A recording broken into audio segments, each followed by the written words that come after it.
glory, honor, power, and dominion before all time and now and evermore.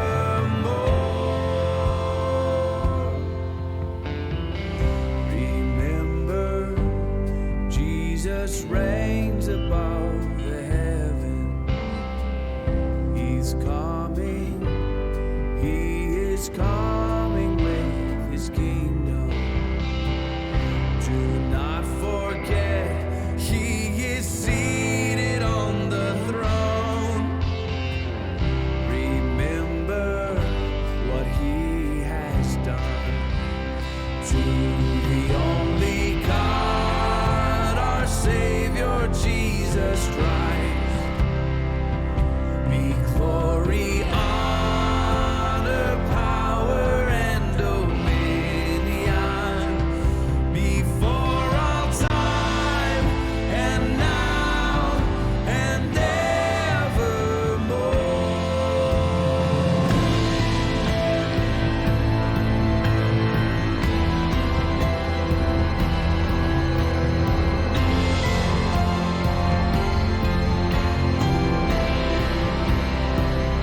Before all time and now and forevermore.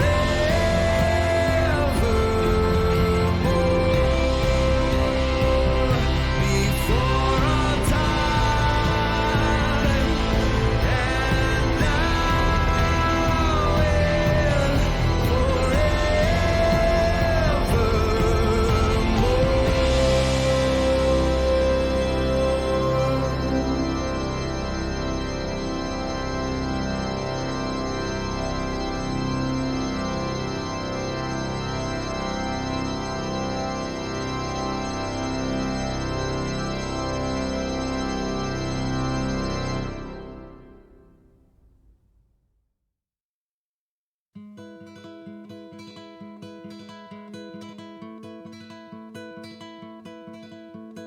Are we weak and heavy laden, cumbered with a load of care?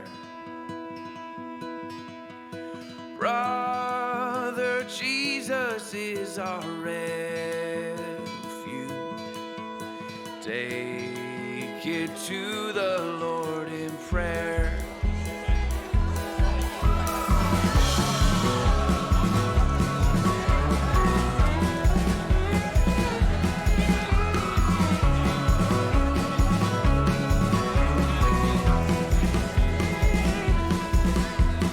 What a friend we have in Jesus. All our sins and griefs to bear. What a privilege to carry everything to God in prayer. Oh, what peace we often forfeit. Oh, what needless pain we bear. All because we do not carry everything to God in prayer. Oh, what a friend we have in the Son of Man. Oh, what a friend we have in the Son of Man. Have we trials and temptations? Is there trouble anywhere? We should never be discouraged.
Jesus is our refuge. Take it to the Lord in prayer.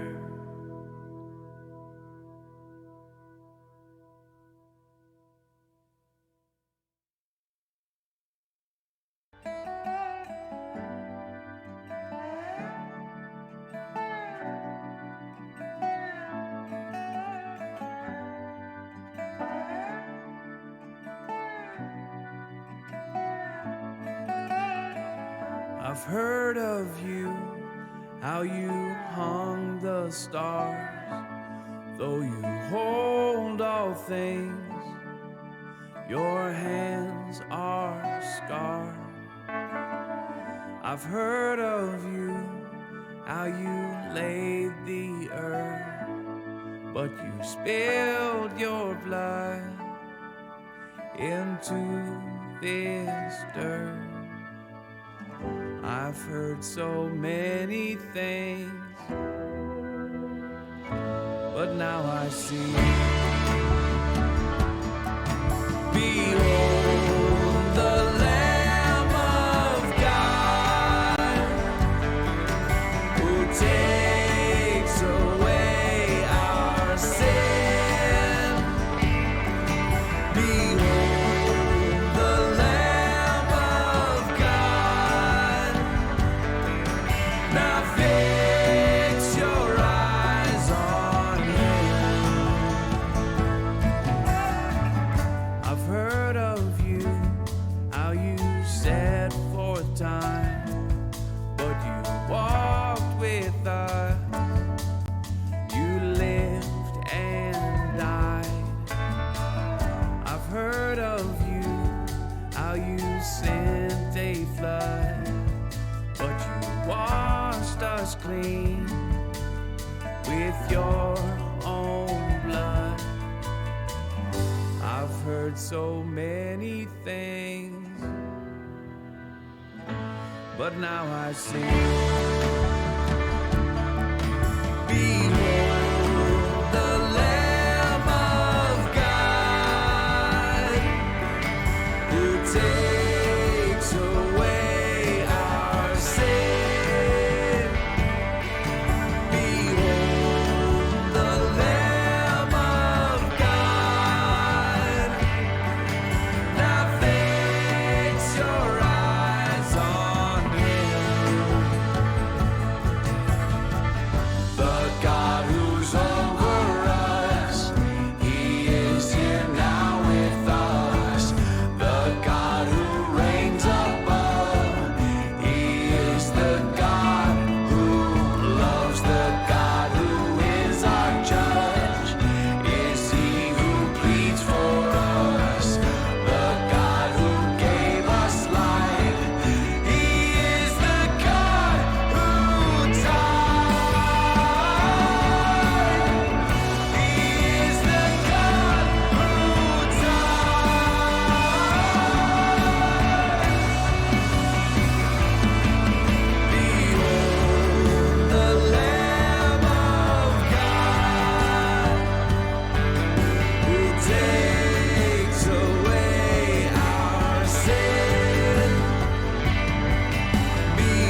Hey guys! How's it going? Good to see y'all. Hope your streams are going well. Let me know soon if there's any stuttering or bad video so I can make some adjustments. Any sort of audio sync issues. Anyways, last week we were over at the kitchen table, had the wall of games behind us. This week we're over in our living room.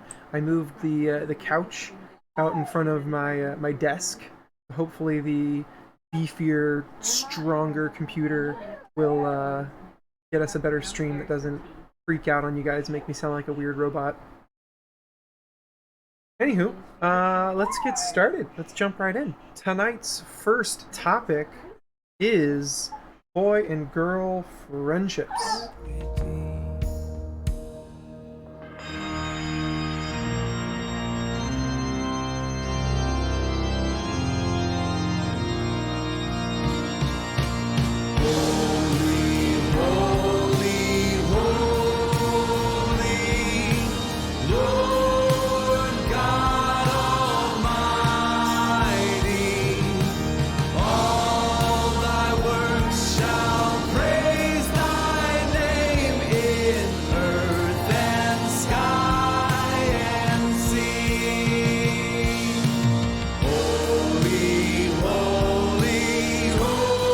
I was muted! Oh my goodness. I think this whole time. Correct. Sorry guys, have you been staring at my blathering face with no audio? Or did you send me one of those? Tell me in the chat.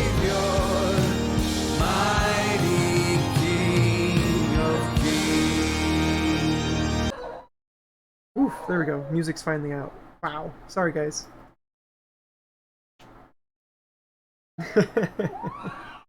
Yeah, sorry about that.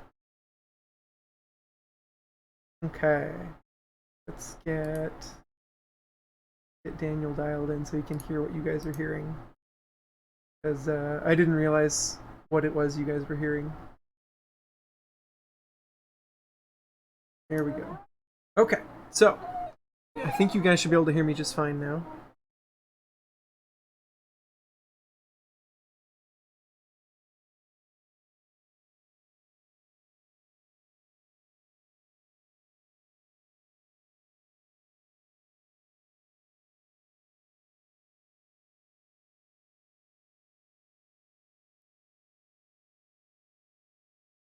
Test 1 2. Can you guys hear me okay? Good gracious, I didn't think it'd be this complicated.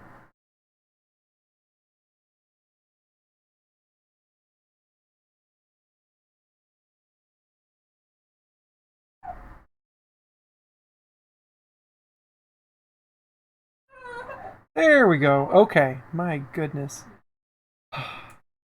Okay. Should be able to hear me just fine now. Anyways, so you guys were asking about boy and girl friendships, and so I wanted to get you guys the spill on that. There is definitely some do's and don'ts in this area, but first off, I want to see what you guys had to say. So, here we go. First things first, some of you guys said it's just more fun to have a friend who's a different gender than you. One person said it's fine, another person said it's okay, as long as you do what you know is right, no matter what people say. Generally good advice. Do what's right no matter what people say. I would like to caution you guys, but at the same time give you freedom. So, here's what I found in the Bible. First off, it says nothing about having a friend is wrong or right if they're a different gender than you. It doesn't forbid it at all. And so I would say you guys definitely have freedom there. However, it does say in the Bible to flee from temptation and all youthful lusts, which means if you are friends with someone of the opposite gender and it becomes a temptation, it doesn't stay easy, but it gets harder to avoid romance, then you'd want to reconsider. And so there may be a season, there may be a person where this isn't an issue, romance never enters your mind, and it's totally fine and it's totally safe to have that friendship. But there is something else to be said in this area, and that is that spending time alone as friends is different than spending time together in a group of friends. And so when you're spending time alone with someone of the opposite gender, there's actually more to consider than just temptation alone. There's also some other things. So let's read some Bible verses. Get our heads on straight here. First off, let's read 2 Timothy 2:22. It says, "Run from anything that stimulates youthful lusts. Instead, pursue righteous living, faithfulness, love, and peace. Enjoy the companionship of those who call on the Lord with pure hearts." And so that's really it. As long as purity is possible, as long as there isn't anything weird, then you have freedom. You can be friends with someone, whatever the gender. It does also say, though, in 1 Thessalonians 5:22, to avoid every appearance of evil. And this is really tricky. When you are friends with someone of the opposite gender, you will get questions eventually. Are you dating? Are you guys an item? Are you a pair? Are you a couple? And those questions are pretty easy to answer at first, but the longer you spend hanging out with someone, the longer you spend especially alone with someone, the more people are going to start to wonder and even doubt what it is you're saying. Oh, we're just friends. So in these cases, it's really hard, but if the other person's seeking the Lord just like you are, it shouldn't be too hard to agree. We need to avoid even the appearance of evil. And that doesn't mean you can't be friends. That just means you need to find the times and the places where it is acceptable to hang out. And there may be times and places where it's not. And generally speaking, being alone together is going to create the appearance that you guys are dating, that you are romantic. What else we got here? 1 Corinthians 10:31 through 33 says, "As a matter of fact, do everything that way, heartily and freely, to God's glory. At the same time, don't be callous in your exercise of freedom, thoughtlessly stepping on the toes of those who aren't as free as you. I try my best to be considerate of everyone's feelings in all these matters. I hope you will be too." Okay, so what we're talking about here is, again, that appearance thing. You have the ability, when you exercise freedom as a Christian, to trip other people up. I don't know if you guys remember from last week when we were talking about alcohol. We didn't really get into it too much, but alcohol not being a sin outright, but drunkenness being a sin is kind of where we left it. There's more to that, though. Drinking in front of someone who struggles with alcoholism. Suddenly, that's not so cut and dry. That's not so simple. Drinking in front of someone who struggles with alcohol means you are not caring for that person who's struggling. You're not taking them into account. And that's a real problem. So if you find yourself in a situation where you are friends with someone of the opposite gender, and you're fine with it, they're fine with it, neither of you is struggling with romanticism, neither of you is struggling with keeping the friendship pure, but other people are now being tripped up by this, that's something you want to consider. Now, it's not only them, but it could easily be your parents. If your parents are struggling with you keeping a friend of the opposite gender, then you absolutely need to reconsider immediately what you do with that friendship. Part of being a Christian is obeying the authorities that God puts over you, and that heavily involves your parents. So if there's ever a question of, my parents aren't cool with this, but nothing's going on, so they should be cool with it, the question isn't, do I need to obey my parents or not? The question is, how are you going to obey your parents? How are you going to honor them? So if there's a friendship that your parents are not okay with, you need to start submitting to them and putting them first. Why? Well, because God put them over you. And that's really all there is to it. They don't have to be right, they just have to be your parents. And that's where God's put them. All right, next up is Luke 17:1. It says, "One day Jesus said to his disciples, 'There will always be temptations to sin, but what sorrow awaits the person who does the tempting.'" And what he's talking about here is that temptation can come from anywhere, and when you experience temptation, you yourself should not feel guilty. Jesus himself was tempted, so you don't need to worry like, oh no, I'm being tempted, I've sinned. No. Temptation is not sin. When you are being tempted, when you're experiencing temptation, you haven't sinned yet. Sin is knocking at your door. You don't have to open that door. But what Jesus says here is that you should never be the one knocking. Never allow yourself to be the temptation in someone else's life. And so if you have a friend of the other gender and you're finding it easy to not get romantic, you're finding it easy to not turn this into a dating thing, but they're not. They start to struggle, they're tempted, they're having a hard time, they want to become romantic, and you're not. And your parents have said no, or their parents have said no, or whatever the situation.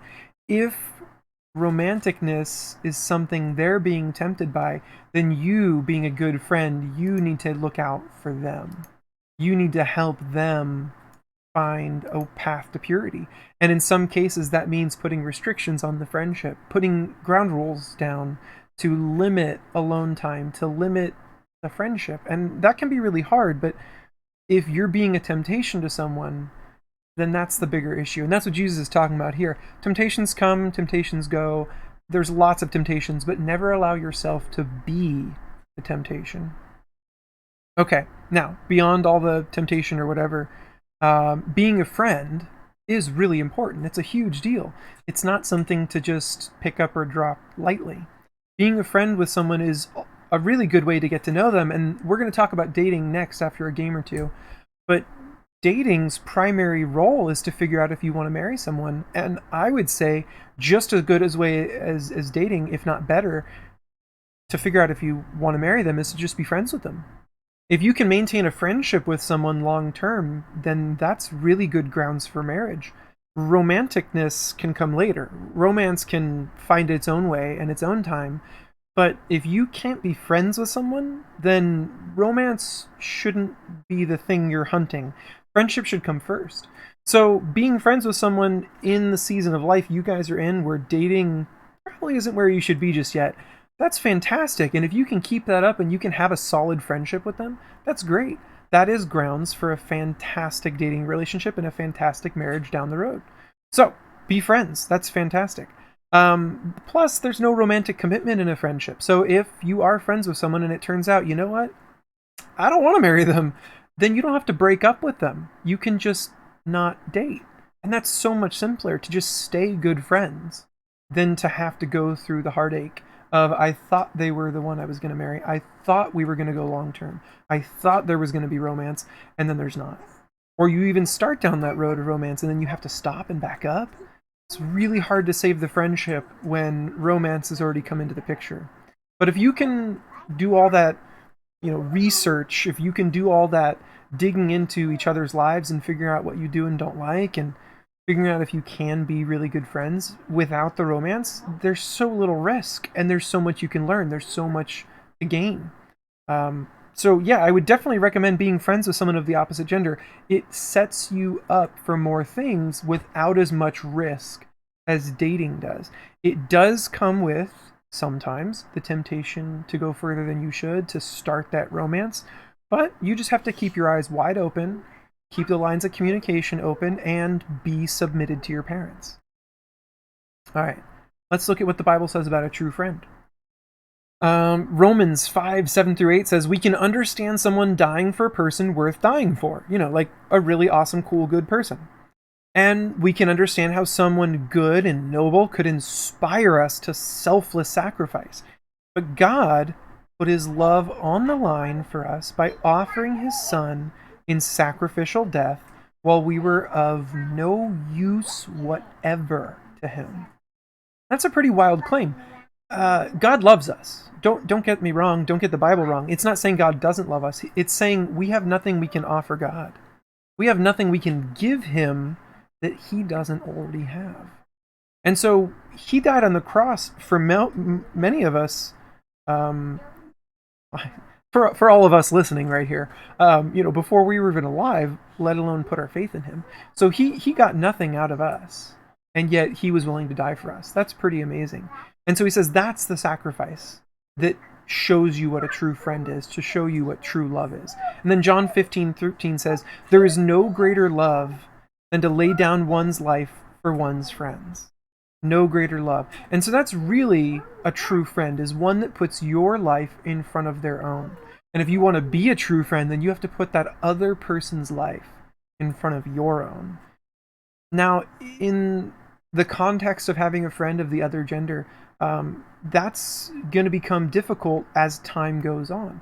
As you get older and older and older, it becomes more and more complicated to maintain a friendship with someone of the opposite gender for lots of reasons. So, for one, if you're not at a point yet where you're feeling romantic towards people of the other gender, if you're not at a point yet where you're not feeling attracted to people of the other gender, give it time. That comes later. But as that starts to grow in strength, it becomes more difficult to keep up a normal friendship with no romance involved. That becomes trickier.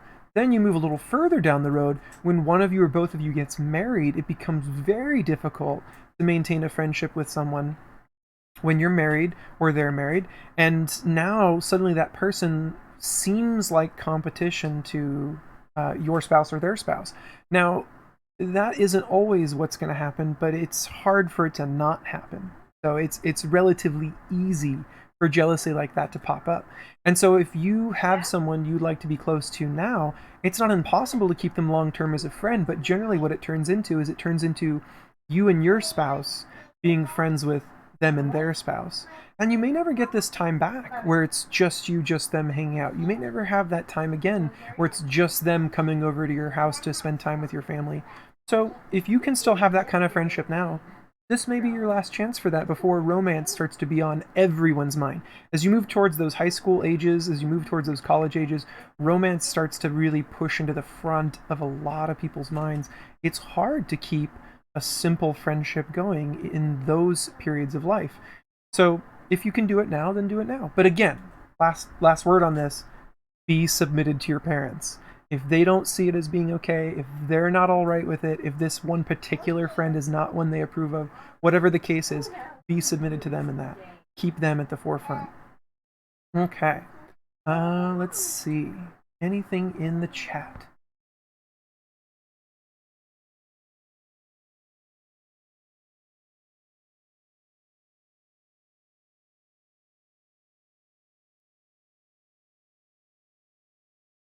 Doesn't look like any questions. No questions? Okay. Yeah, online school. Oh, don't even get me started. I had some computerized school subjects when I was a homeschooler lad, and it was really hard to not get distracted and like play stuff and game, and it was hard. Putting your school where your play is it's mighty tricky. Alrighty, any other questions about having a guy friend or a girlfriend if you are of the opposing gender and you're not sure how that's supposed to work? You guys can put up your questions in the chat. Be happy to answer them.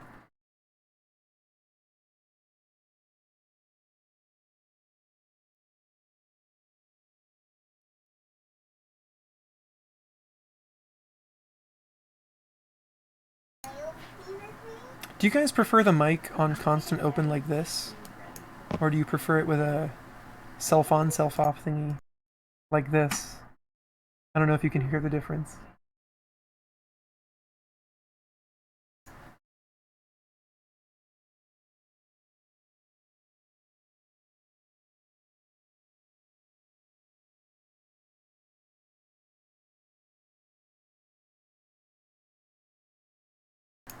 I'll just leave it open then. You guys will hear more Baby and Jane noises that way. I don't know if that's good or not. Okay, our first game tonight is going to be different from last week's games, and so you guys are going to need to go and get if you're not already using one, a phone that can send a picture text message. Something that can send a picture in a text message. You're going to be sending that picture text message to me. My number will be on the screen shortly. What's going to happen is I'm going to give you guys a household object, and you're going to have to go photograph it scavenger hunt style, send it to me, and the first person to get it back to me wins. And that's pretty much the game. We see who can get the most pictures the quickest. I will go ahead and give you guys that phone number. Here we go.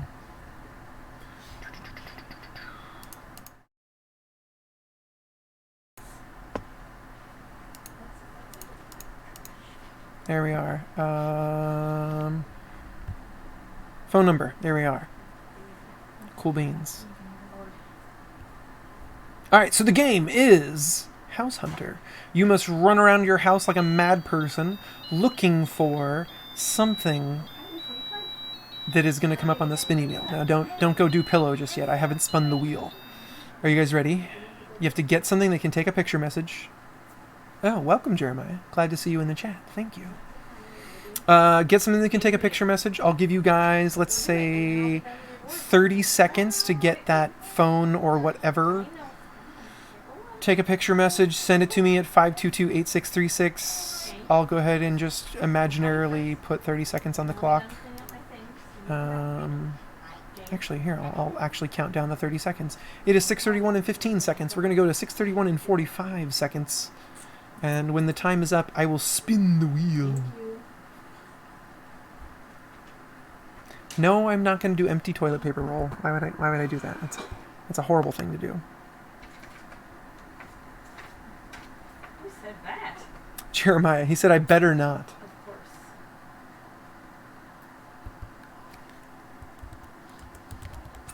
You mean give the diabolical man an idea? Yeah, Jeremiah has like an odd skill for diabolicalness. I don't know where he gets it. Okay, guys, it's been 30 seconds. If you don't have a phone yet, you better hurry because the wheel is about to spin. Here we go. Spin number 1.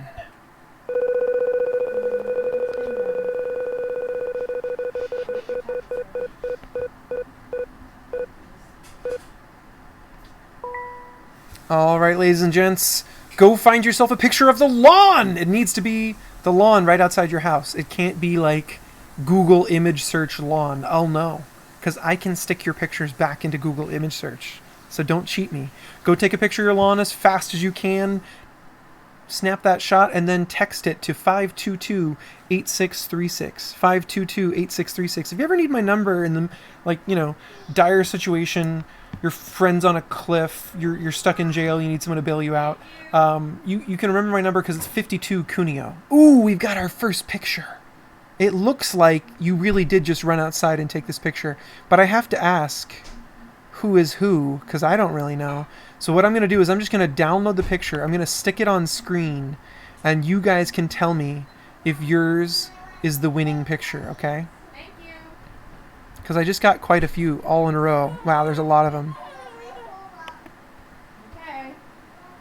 Wow, there's so many. You guys are really good at this. Well done. Okay, I'm going to put up the first 3 I got. Ooh. And then I'll reveal who the real winner is. Alright, you guys ready? Here we go. Here's the first 3 that I got. There they are. And the real, honest-to-goodness winner is... Drumroll, please. That one! But I don't know who you are, so you kind of have to tell me. Who is it? Who took the picture? I mean, I know your phone number but I don't actually know who's who.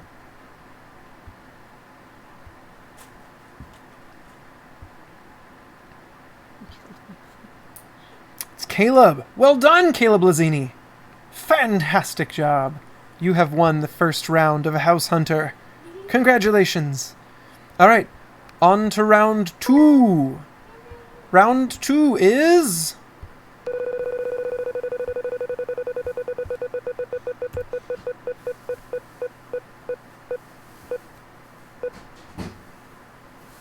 a towel!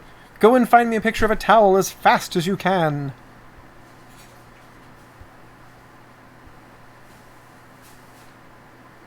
Someone send me a picture of a towel, yeah.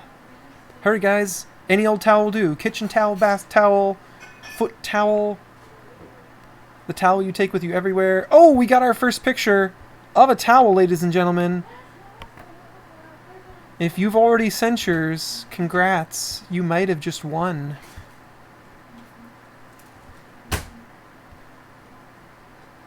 Ooh, these are some good towels.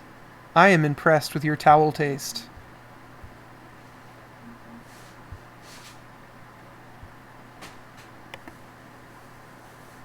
I think someone sent me a video, if I am not mistaken.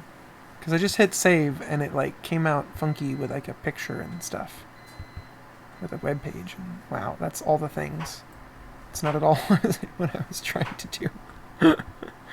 Okay, we're about to put up our winners. You guys ready?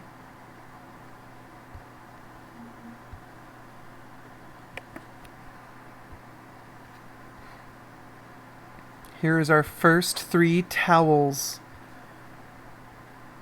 Dun, dun, dun, dun. Boom, there they are. First 3. And the winner of the towel off. No, that doesn't sound right. The winner of the towel race is this one! Dun, dun, dun. Congrats! You have won the towel race. I believe that was Abby, if I am not mistaken. Pretty sure, maybe Caleb Lang. It was from Hannah's phone. So, which one of the Lang clan was holding Hannah's phone? Oh, you guys are together? You guys are on a team? I can dig that. That's cool. That's fair. There isn't just a pile of phones in every house, you know. So, that's okay. It'll work. Okay. All right. Next up is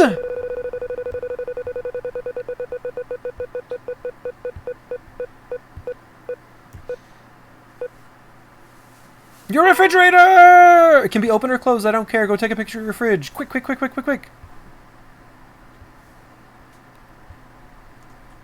Do you want like tacos or like a burrito?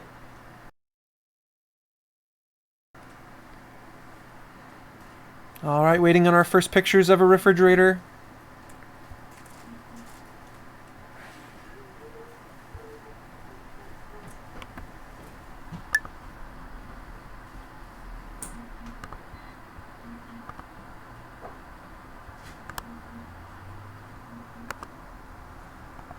Some of you guys are kind of cheaping out on me and shooting it from a distance. Gotta fill that frame with the item requested.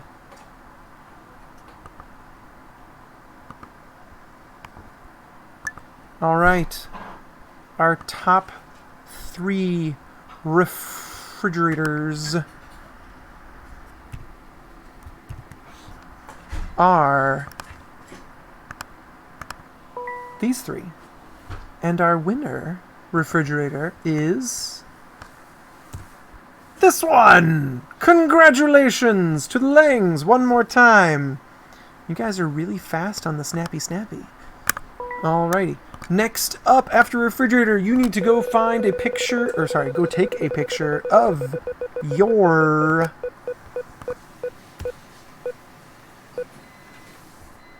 books. Go find a picture of some books. You can do it. I have faith in you. That is a shiny fridge.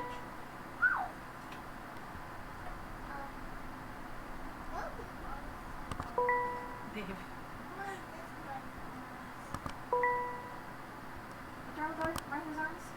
Go find a picture of your fridge. Do do do do do do.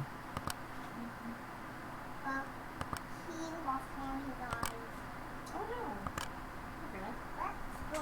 Let's try and find it. It's always really telling when you ask someone to take a picture of the nearest object to them, because they're gonna have some pretty funny ones, you know, just depending on their life, their house, what's around them. Get some good books here. I'm gonna try and get up more than 3 this time if I can click fast enough. All right, here we go. Someone is calling my phone right now. They have no sense of timing.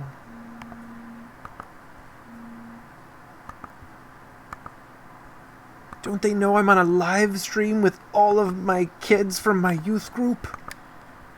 They probably don't. Or it's one of you guys, and you're like, haha, I will interrupt him.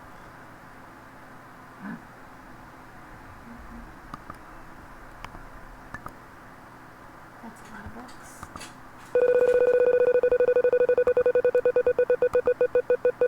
Wait a second. Hold the phone. I didn't mean to spin the wheel yet. Over eager. Kintaro. Okay. The worst years of my life. Oh no. Got some good books here, guys. Some interesting books, to say the least. Nice. And here we go. Our contestants. What's up, Jay? And the winner of our book race is... Drumroll, please. If you guys are at home and you're not beating your hands quickly on the ground, then you're just not participating. When I say drumroll, please, you've got to actually make a drum roll. Make an effort. Come on. I thought you meant they were trying to summon Hades. Okay, here we go. And the winner is... The Langs again! Well done. I am impressed. Is that Attack on Titan? Attack. That's what I said. Oh, I heard a talk. Attack! A talk. A top Titan? Okay. Books. We turn that off. Okay, good. Okay. New spin. Here we go.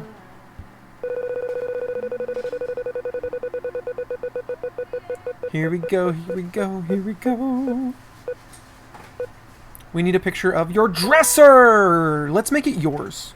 I don't want to see some rando other family member dresser. It's got to be your dresser. Make it personal.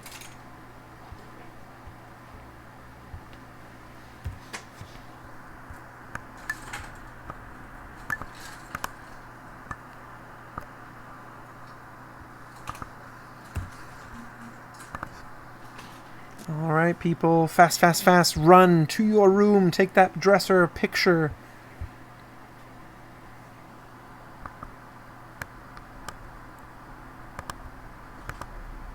And yes, you can hear all my little clicky clacks now because I'm leaving my mic open and my mic is right next to my touchpad.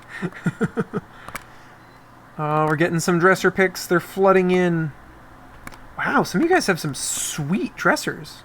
Why did you do this now? I'm making you full. I want to see. Emily's annoyed because she's working on dinner and I'm playing the fun game where she gets to see pictures from your guys' house. Yeah, some of you guys have awesome dressers. Oh, dresser under your bed? Rad. That is so cool. Ooh, from a distance, I like it. More of the room. It's very... Okay, black, ladies and neon gents, green. here we go. Fun. What's this? The dressers that have made the cut are these 5. You couldn't collect And the ladder or winning something. dresser is none other than the Langs once again. Oh my them goodness. Langs are Are you fast. guys just fast at taking pictures or fast at running? Is one of you like down the hall and you're like chucking the phone at them? What is your secret? How are you doing this? I'm more than a little curious. Okay guys, new spin. Here we go. And this time you must find and take a picture of a lawn chair. If you don't have a lawn chair, I'm sorry, you're disqualified. You must find and take a picture of a lawn chair. Go now. It could be your neighbor's lawn chair, but be polite. Do not invade their yard. It must be out in the open where it is legal and acceptable for you to take pictures of. If you do own a lawn chair, but it's in storage, go dig it out. Now's a perfect time. This one should take you longer. If one of you gets a lawn chair to me in the next 30 seconds, I'm totally Google image searching it to see if you cheated. We have our first person's lawn chair. And it's a handsome chair. I'd sit in that chair. I'd take a picture of that chair. It's very pretty. And Guacamole, salsa, olives. yes, to all of the above. All of the above. Black beans. Sure. Oh, Emma, you're okay. All right, we've got 2. Oh no, we've got 5. They all flooded in at once. The last 3. You guys are good at this. Also, cool socks. Whoever sent me the one with a sock in it. You put a sock in it? What? Their own foot was in the shot. Ooh, nice. Does this count? I don't know if that's a lawn chair. Someone sent me a deck swing. I'm not sure that counts. I think that's disqualified. Also, that's a bench. Does anyone here know what a lawn chair is? I'm going to leave the 4 that were actually lawn chairs. And you know, some of these are pushing it. Some of these are just outdoor chairs. I'll take that because it's a chair, and you could theoretically stick it on a lawn. But a bench is not a chair, and a swing is not a chair. Come on. All right, now I understand if you just don't have lawn chairs. Maybe you really just, you know, needed to work with what you got. But if there's no rules, then I don't even know what the point is. Okay, here we go. Top 4 actual chairs that would conceivably fit on a lawn and be totally normal. Totally normal. But the winner of this round, the lawn chair race, is this guy. Who sent me that chair? I don't actually know. Someone take responsibility. They're also the one with the cool dresser. Got a sweet old dresser. Oh, it's Caleb Lazzini! I scrolled to the top and I found him. Well done, Caleb Lazzini! You have a sweet old dresser and a very handsome lawn chair. I am impressed, sir. Well done. All right, next up, new spin. We need you to find and take a picture of an open umbrella! Go, go, go, go, go, go, go. Find that umbrella, open it up, take the picture, send it to me. Ooh, I got a freebie of a dog. I am sharing that. That's a cute dog. Someone who sent me a bench previously is making up for it with cute dog photo. It's a Matley. That's a Matley dog? Yeah. Oh, very cute. All right, guys, open umbrella. Who's going to get there first? Is it you? I'm pretty sure Someone doesn't own an umbrella? Lulu, how do you not own an umbrella? It doesn't have to be yours. It could be like the family umbrella. Family umbrella. You know what? I'll take it. Technically, it's an umbrella. Technically, it's open. Not at all what I was thinking, but you know, there's that. Also, fruit snacks. I'm not really sure how that qualifies for any category on the wheel at all. I mean, you know, don't get me wrong. Fruit snacks are delicious. You can't go wrong with a good fruit snack. But since the fruit snacks can't win, sorry, fruit snacks. And since dogs are not an umbrella and his mouth is closed, not open, that means we know it must be one of these two who wins. And the winner is the outdoor umbrella. Well done. Very fast on that outdoor umbrella. Who was that? It's the person with the sweet socks. I don't know who this is. They haven't sent me their name yet because they haven't won anything yet. But they won this time. Congratulations.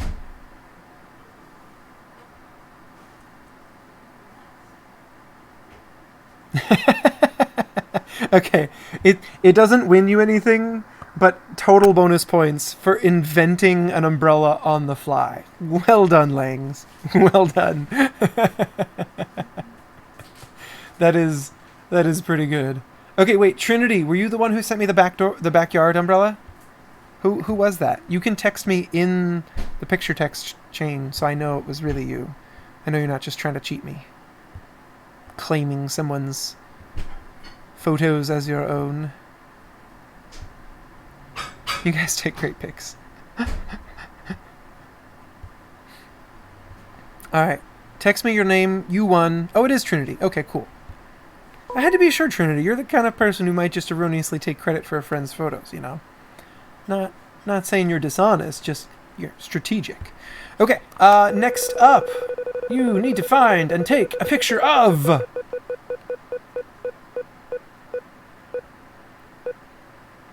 your current toilet paper stash. Now, this is not one roll. This is not, you know, what's in the bathroom. And maybe it's in the bathroom. I don't know. But it needs to be all the toilet paper you have that is not in service yet. Where is the big pile?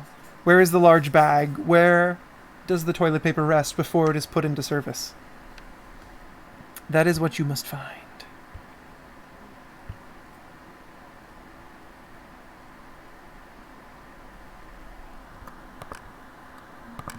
We have our first photo in. If you haven't sent yours yet, hurry. If you've already sent yours, you may have a chance. Uh-oh. Someone's stash is not very large. They will not survive very long in the apocalypse. Hey, you know what? Survival does not depend upon food alone. Well, you know, when you eat, other things happen. Yeah, but you don't need a clean bum to survive. I disagree. Well, then I don't think you would survive very long in the apocalypse. Ouchie. Okay. If you guys can't tell, I'm answering Emily's quips from the other room. If you strain really hard with the volume all the way up, I'm sure you'll hear her. Then you'll blow out their eardrums. Someone claims that there's 30 rolls here, but I count like 7 rolls. So unless there's some hiding behind those, I call shenanigans. Okay, here we go. Here are the rolls of TP.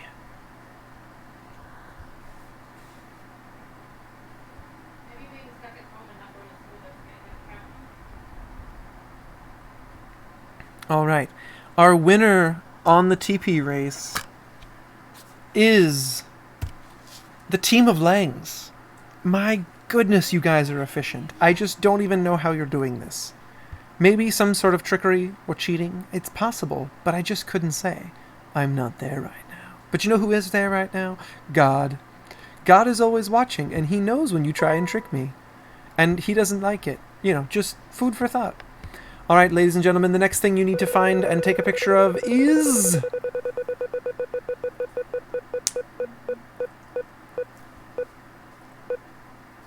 a ceiling fan! If your home does not come equipped with ceiling fans, I will accept someone holding a fan on the ceiling.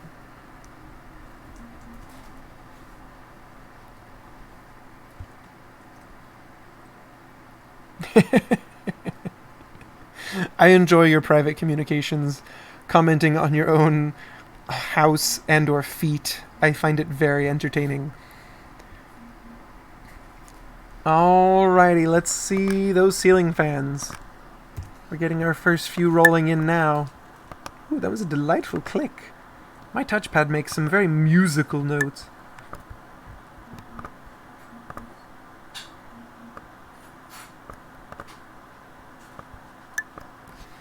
You know what we're going to do? We're going to go ahead and switch this to...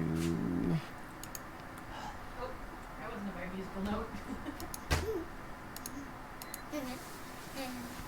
that way. So you guys can actually see my face while I'm making ridiculous voices. Isn't that better? So much more fun. Ooh, lots of ceiling fans. I didn't realize so many people had ceiling fans. I've been a renter for a long time, and tons of our houses did not have ceiling fans. And I've been to a lot of houses that don't have ceiling fans, but man, it seems like everyone and their brother has a ceiling fan. Maybe you guys just all live in the valley with us here near Chico, and not having a ceiling fan is kind of like sleeping on a slip and slide. Could be.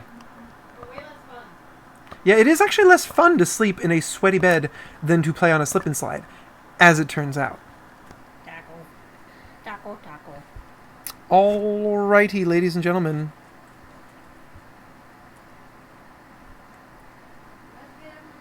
Our ceiling fans are these. Look at all those beautiful ceiling fans. Can you guess which one has won? Oh, I like that one. There are some really nice ceiling fans. I must say, I enjoy your home decor. That's French. The winning fan is... that one. And I gotta say, I'm a fan of that fan.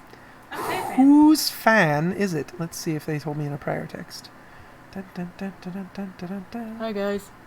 Oh, hello. Miss y'all. We love you.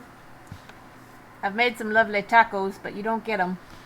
Yeah, sorry. It's hard to share Sorry. tacos when you're not actually here.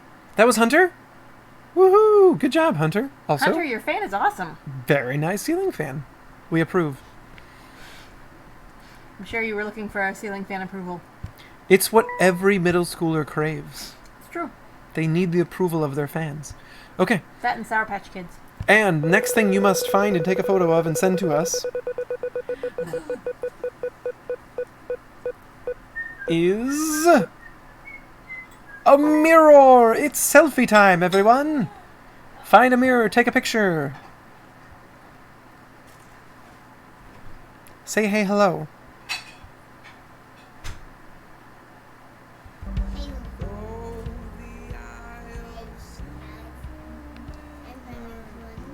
You're having fun listening? That's good. What you eating?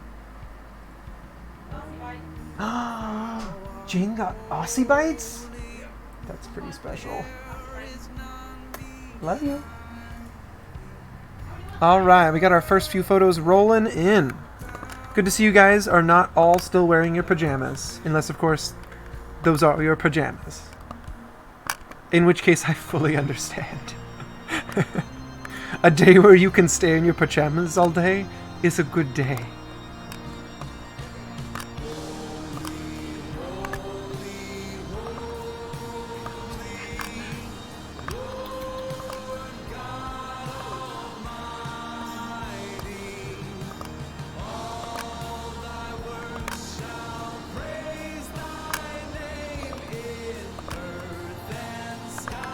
Getting all of our mirrors compiled here. We'll look at them soon. No. It's not ghost. It's vampire. If you don't appear in the mirror, that means you're a vampire, obviously.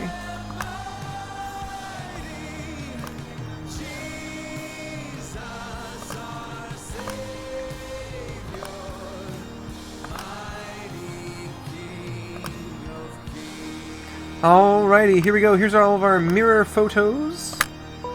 There they are. Thank you very much, one and all. And the winner of the mirror photo race, drumroll please,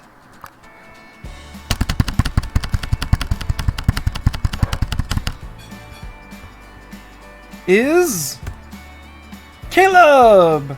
Caleb Lang, because, you know, he's the one in the photo. Kudos to Abby if you're helping in some way that I cannot tell.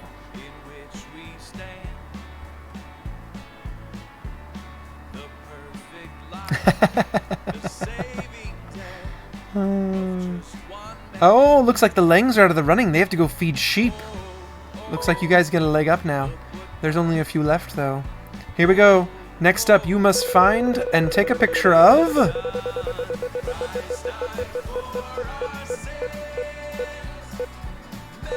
a bed! Find and take a picture of a bed. If your bed is not made, you can take time to make it now, but you may lose for doing that. So if you have a messy bed, I'm sorry. Dog beds don't count. No dog beds.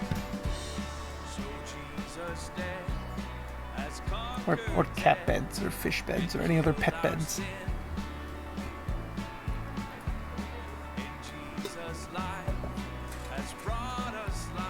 Ooh, we've got our first beds rolling in. Which is a weird thing to say, if you think about it.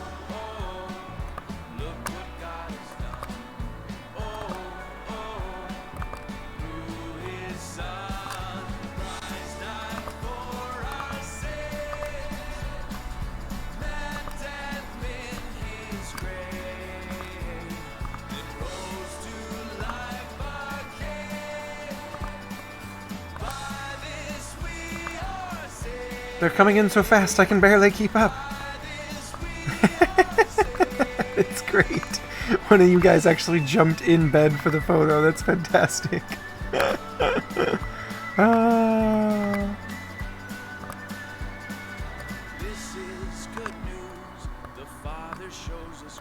Some of you guys have some pretty cool blankets. Ours is fairly boring, just kind of like big solid tones. And there's no cats on ours. Well, some beds come with cats on them. This is a fact of life. I mean, if you have a cat, anyways. If you don't have a cat and your bed comes with a cat on it, then you may want to get that checked out. That's not normal. All right, ladies and gents, our beds that have made the cut are these. Well done. And our winning bed, drumroll please,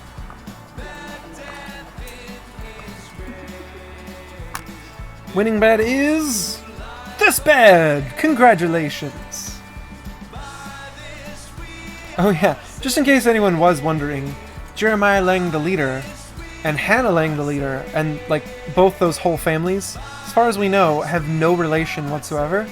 Two big families of people that are all named Lang and go to our church, and yet not related. Isn't that funny? Okay, here we go. Down to the last two options. What will it be? You must send us a picture of your desk. If you do not have a desk, I will accept a photo of someone else's desk. But if you have a desk, it should be your desk.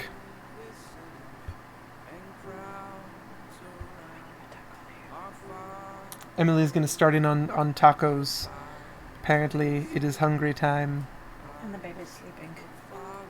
Oh yes, and the baby's asleep, which you should do everything while the baby's asleep. Sleep, eat, everything you could possibly need to. Is that a desk, Caleb? I'm not sure you've found out what desk means.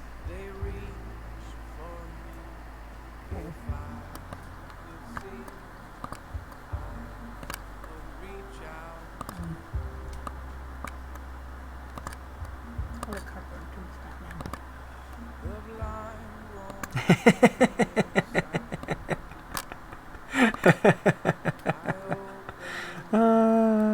Fantastic.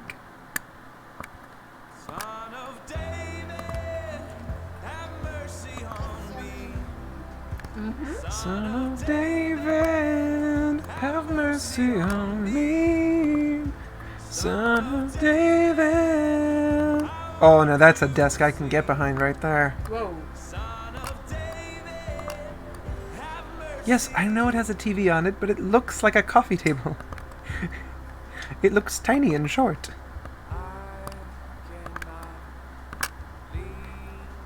Yeah, usually desks don't have TVs on them. Alright, ladies and gentlemen, here we go. Here is our desk photos that made the cut, and also some sheep. 'Cause, you know, why not?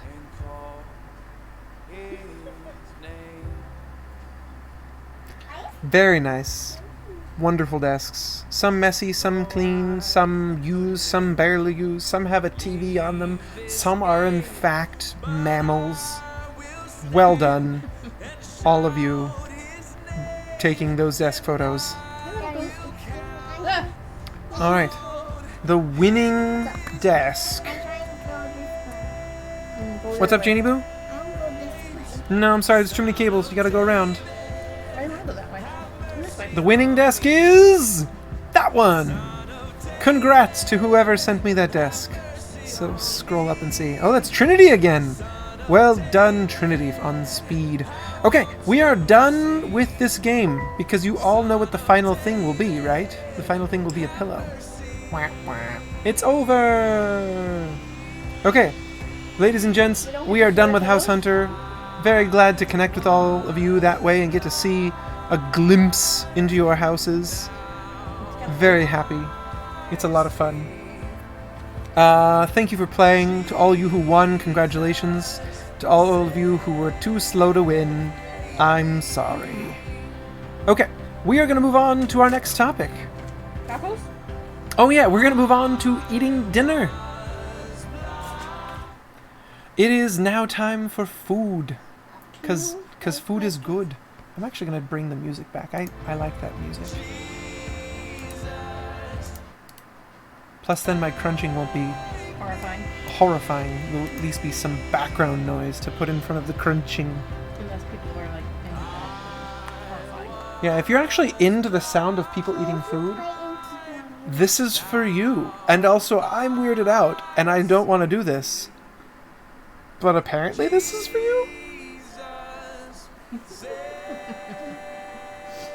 Jane, are you going to climb up while I'm eating?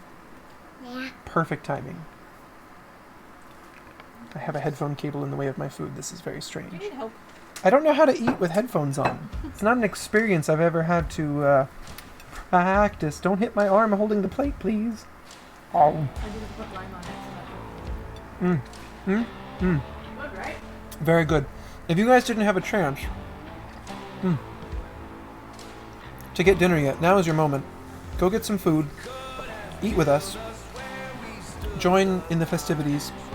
We did make barbacoa in an Instant Pot. It is very, very good.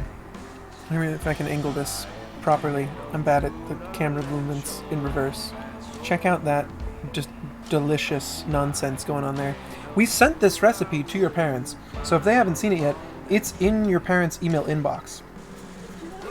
It is a delicious little meal. You just take a big wad of beef and stick seasonings all over it and follow the recipe, and it pops out a while later and deliciousness happens.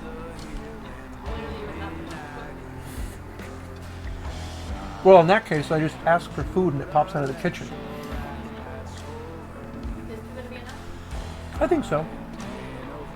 Who keeps calling me in the middle of the broadcast? No, it is not lasagna.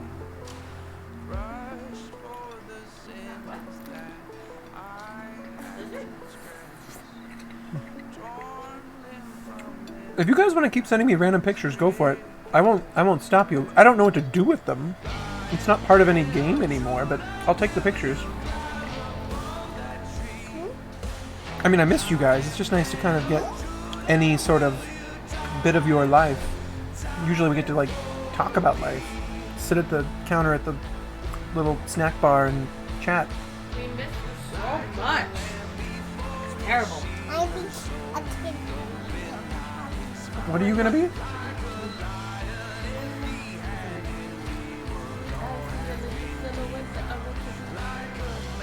Not a moose, not a moose. It's a kitty on the couch there.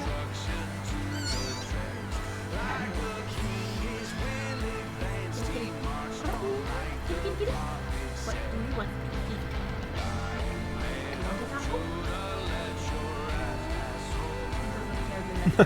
eat? I washed my hands before I sat down.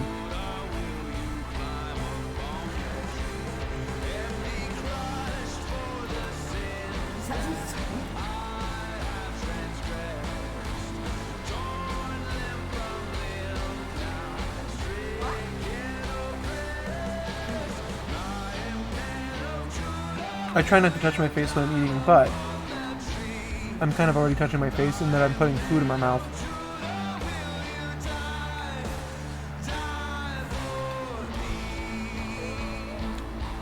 I don't know what to eat. Well, I have a. Well, I have a coat which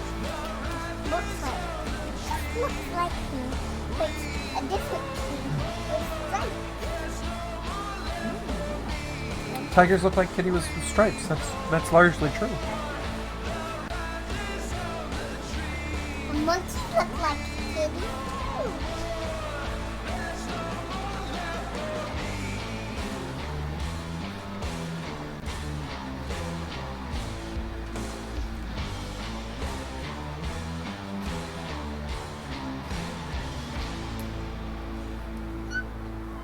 I'm a little kitten. Hello, little kitty. She's curled up in a blanket.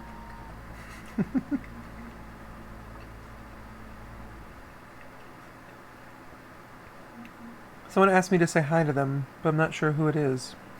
I don't have the free hands to scroll up at the moment to see if I can figure out who it is. I said, God, I do not understand this She's world. scared, but she uncovered herself and ran. Careful, don't step on things. Why do I see nothing but sorrow? Uncovered. God, I'm asking, could this be your plan? Sin has taken hold of this whole land. It's pretty weird to eat on camera. You should try it sometime.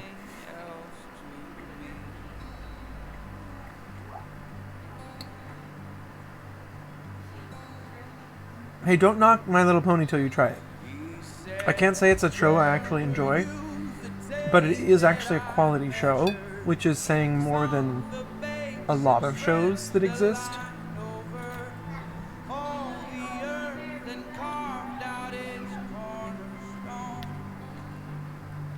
There's so many shows out there that are just poorly slapped together, you know, grossness instead of humor, just pushing the fourth wall because they think that's clever. Whereas, like, My Little Ponies actually is well written, voice acted well, animated well. It's properly put together.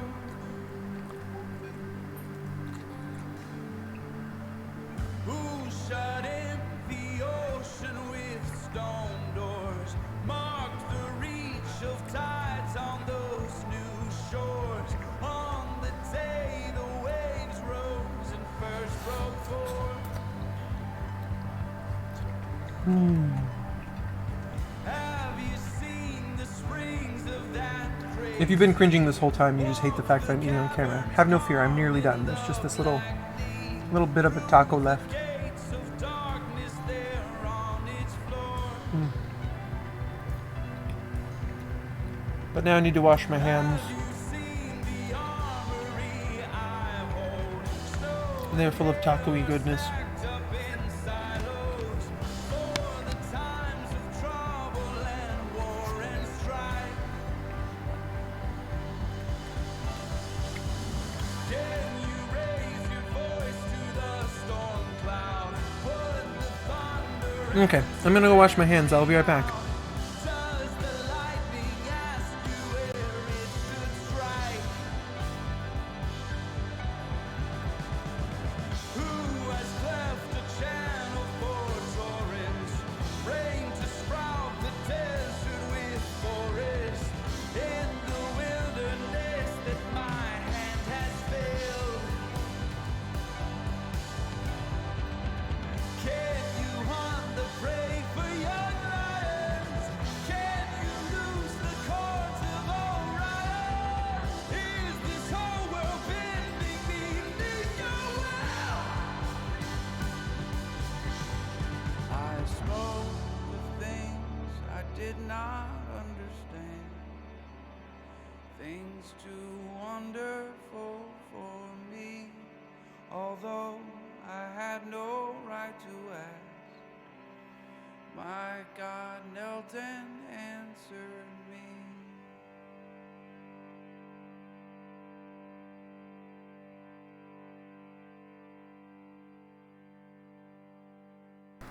We're back.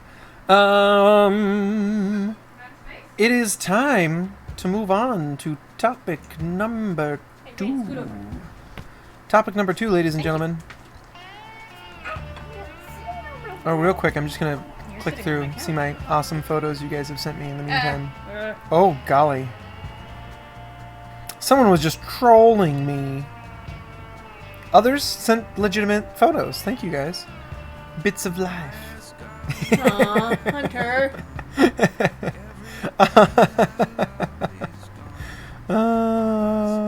What, the sword? Yeah, some great photos. Oh, that's fantastic, guys. I miss you guys. We miss you so much.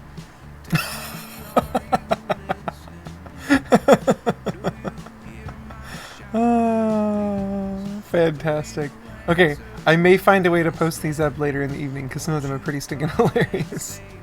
But for now, we are going to move on to the topic probably second most requested out of all of our topics this time around. I think number one was cavemen.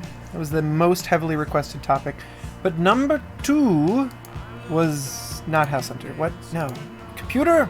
You have failed me, computer. Also, we still have my tunes going in the background. I should probably turn those off.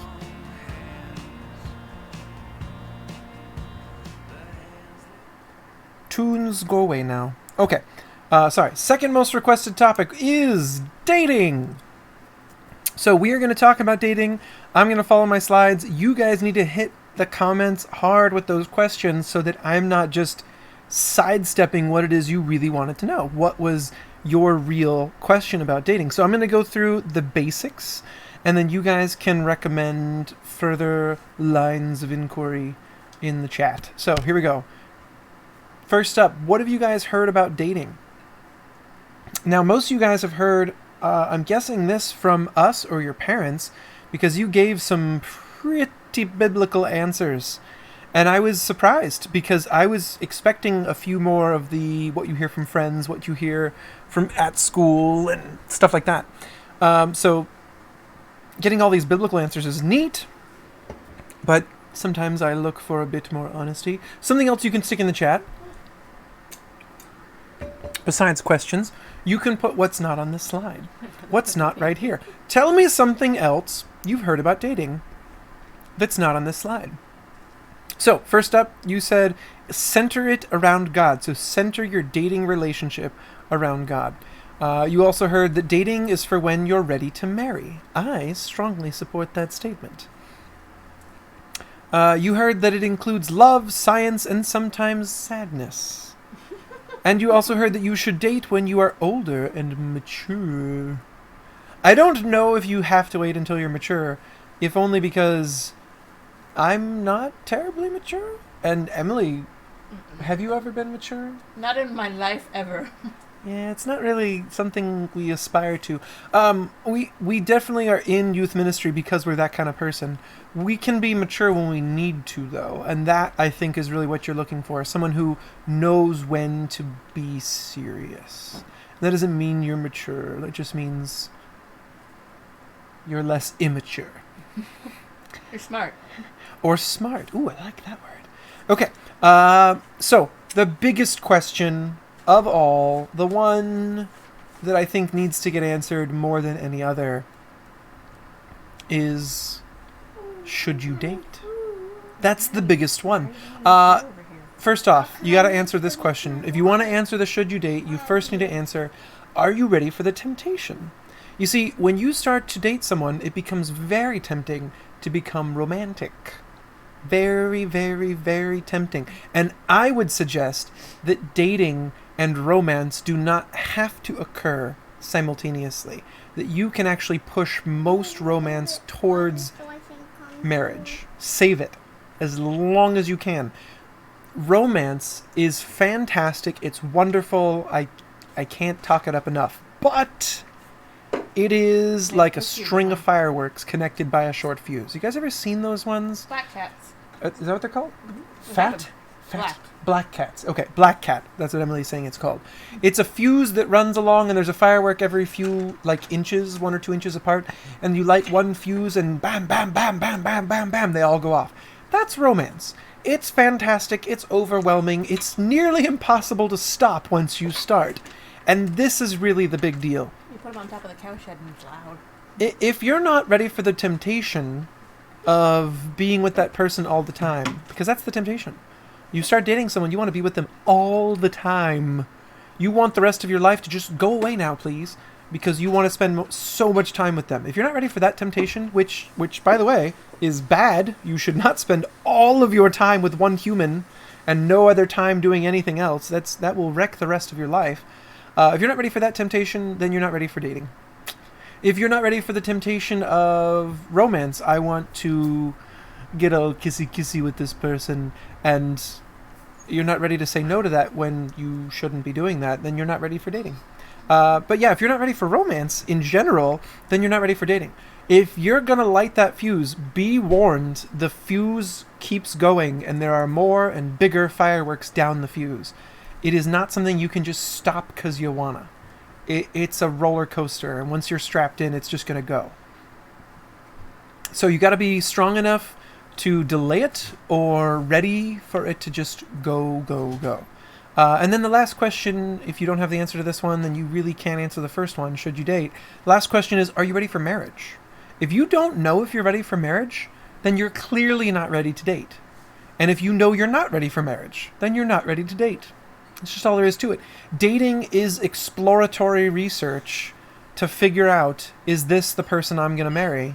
And if you're not ready to marry them, then that's kind of like going to open houses and you have no intention of buying a home.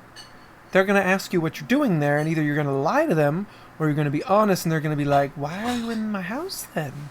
If you're dating someone and you don't plan on marrying them, or at least figuring out if they're the one you're going to marry, what are you doing?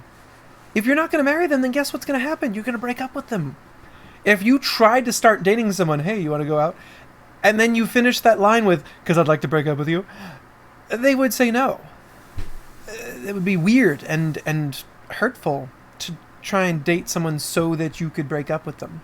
So if you're not ready for the temptation, if you're not ready for the romance, if you're not ready for marriage, you're not ready for dating. And if you don't know the answers to these questions, you're still not ready for dating. You have got to figure out the answers to these first before you can even know if you're ready for dating. And on top of all of that, while you are not an adult, you need to make sure your parents are ready for you to date. If your parents aren't ready, you're not ready. Sorry. That's just how it works. Okay, I've been missing all the questions. So, Jeremiah, have you seen anything I need to answer? So I don't spend 10 minutes catching up with the spam.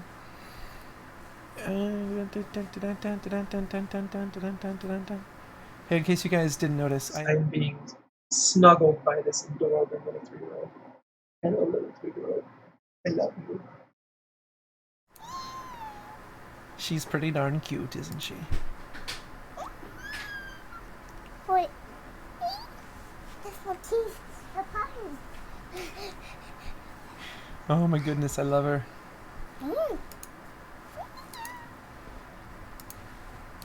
Oh golly, she's climbing on me. Heaven help us. She's found a new outlet for attention. We're all ruined. We're all gonna die. She's climbing over to my mouse arm. There's nothing I can do. There's now a tiny diaper in the feed. Oh my goodness.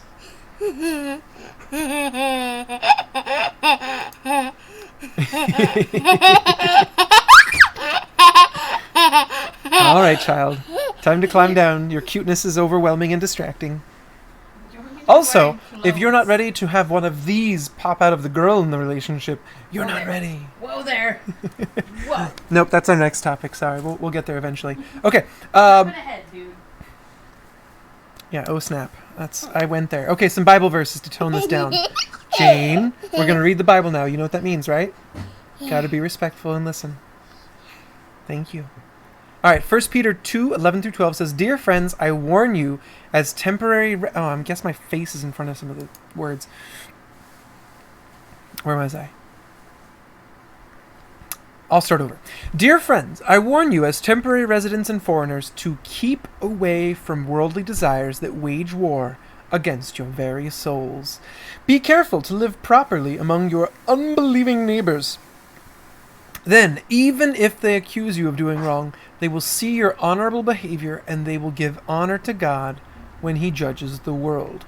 Now, the last part is important if you want to know why Peter's even saying this, but the first part's important for tonight because it speaks to where we are. It says, first off, "Dear friends, I warn you as," and he puts this in quotes because he's referencing a prior theme, temporary residents and foreigners. What he's getting at there is that we as Christians have decided to put our residency in heaven. We don't actually belong to this earth anymore. We don't belong to this country even. We belong to heaven.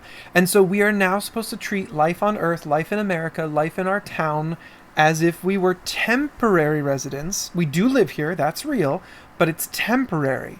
We are supposed to pretend like this is kind of, we're overseas and we're going back someday. And that's really how it is. We're going to heaven someday.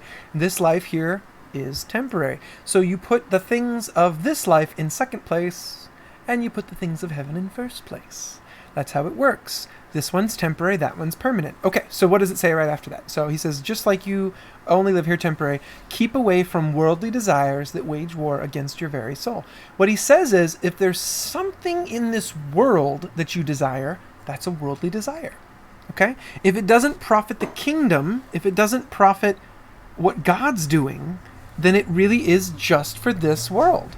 So treat it as such. Treat it as a second place desire, second to your godly desires. So that applies to what we're talking about here. Dating is oftentimes a worldly desire rather than a godly one. Now, that doesn't mean there isn't godly dating. It doesn't mean that there isn't a godly desire for a mate. There totally is. But check yourself. Double check yourself. See if your desire to date is of God or of selfishness. If it's a selfish desire, it's definitely falling in that category Peter's setting up for us, a worldly desire. So, be careful to live properly And then you'll end up being an example to those around you, even the non-Christians, not just the believers around you. You'll be an example to all of them. Okay, I see one good question. It says, what happen if you kiss and you not allowed to? Question mark. Okay. So I think what you're talking about is what happens if you break the rules? Is that what you're getting at there? Was that Paige? Paige, do you mean what if we break the rules? Or do you mean what if you want to kiss someone? Which is it? I'll wait for Paige's response. And in the meantime... Oh, yep, she said yes. Okay, what if you break the rules? Good question. Okay, backpedaling is important to know how to do because we all make mistakes.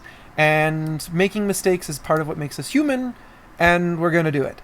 So, first off, I recommend don't make that mistake. Set boundaries, set guidelines. Every good dating relationship has boundaries and guidelines. And I highly recommend that you involve your parents actively in the setting of boundaries. I don't mean go to them by yourself alone and ask them what their boundaries are. I mean go to them as a couple. If you are dating, go to your parents as a couple and ask them for boundaries and guidelines. If you don't like them, talk them over with them. But in the end, you need to submit to your parents. They have your best interest at heart, and I'm sorry to say this. I know it hurts inside. They know more than you. They've been through more than you. They've seen more than you. There's just no way around that. I'm sorry, you're not as old as them. We can't fix this. So go to them as a couple, ask for the guidelines, ask for the boundaries, decide to follow them. Decide to follow them as a couple. It's going to be good for you in the end. One of the things you'll learn as you get older and you move not just towards dating, but actual marriage and starting your own life, is you're going to find that having your parents as good friends, once you are married and you have your own house and you got your own bills and your own problems, having your parents as friends is a huge benefit to you. They are people you can rely on. They are people you can go to for advice. They are people you can go to for help. Do not put your relationship with them at jeopardy now by going behind their back and breaking their rules. Do not burn those bridges now. Keep that intact. They are there to protect you. Do not think that that's a small thing. If you haven't been in those friend groups where dating has burned things in people's lives and made things horrible, trust me when I say that dating relationships have far more ability to create problems in your life than normal friendships do. There is so much more at stake in a dating relationship. So, when your parents say things about your dating life, whether it be present or future, doesn't matter, take what they say seriously. Because they really are looking to protect you, and that's their job. Hi. Oh, what's up? Oh, brownie. Thank you. You want a marriage this good, okay? Listen to your parents. They'll help you get there. Okay. What? Oh, delicious brownie. Okay, did I miss any other good questions? Eat what's on your plate and I'll Oh, I didn't really answer that one. I'm sorry.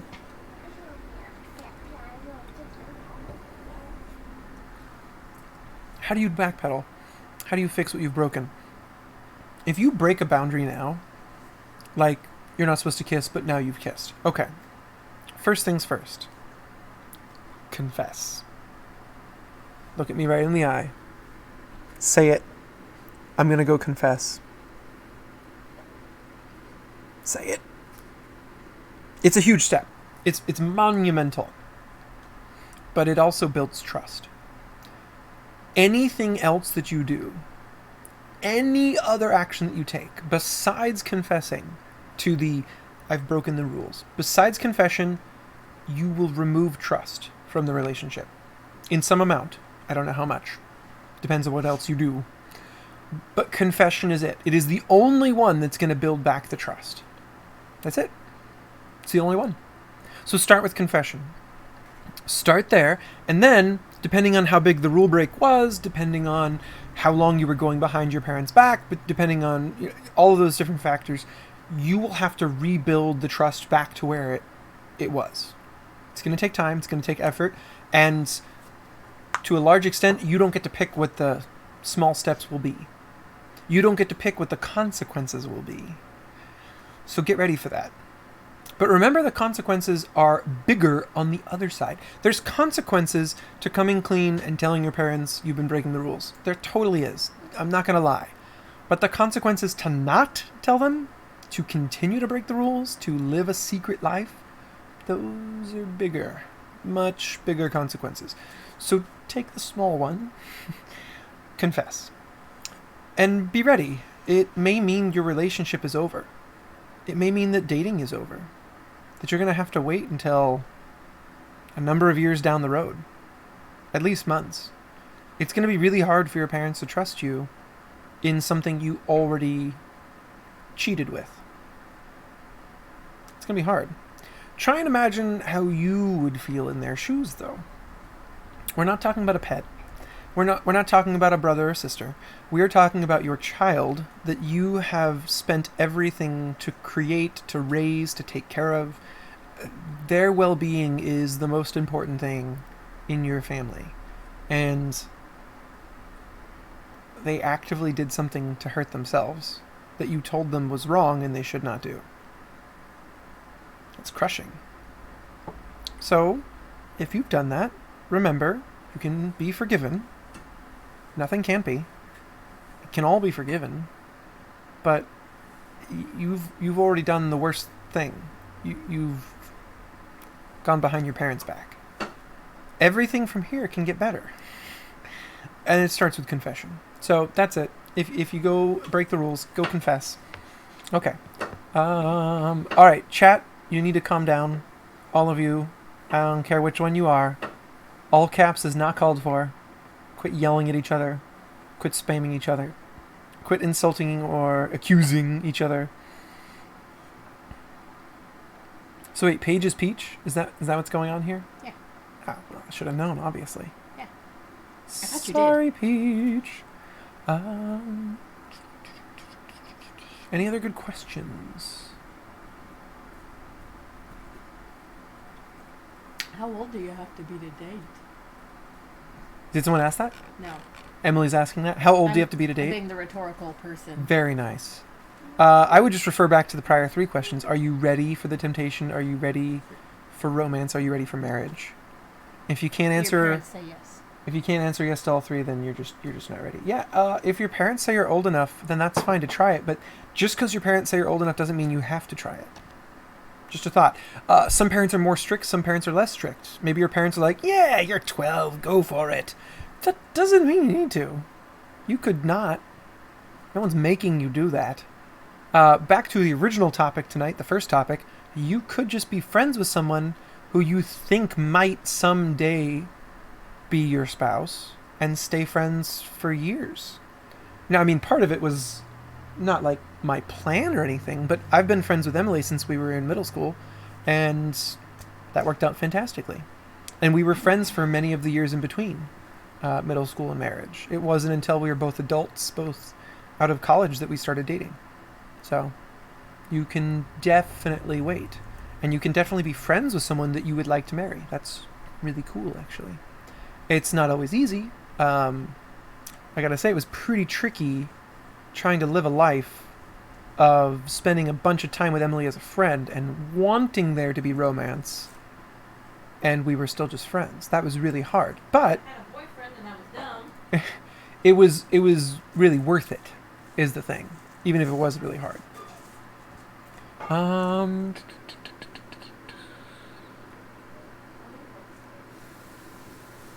Hunter, ask that. When is a good time to date? When is it a good time to date? A really good time to date is when you've already been friends with someone for a while, and you know you get along with them really well, and then you're ready to get married. You've prepared for marriage, and now you want to transition from being friends to being husband and wife. That in between time, you can call it whatever you want. Pick a word. I don't care. Call it dating. Call it courtship. Call it marriage prep. Whatever. That's the right time to date.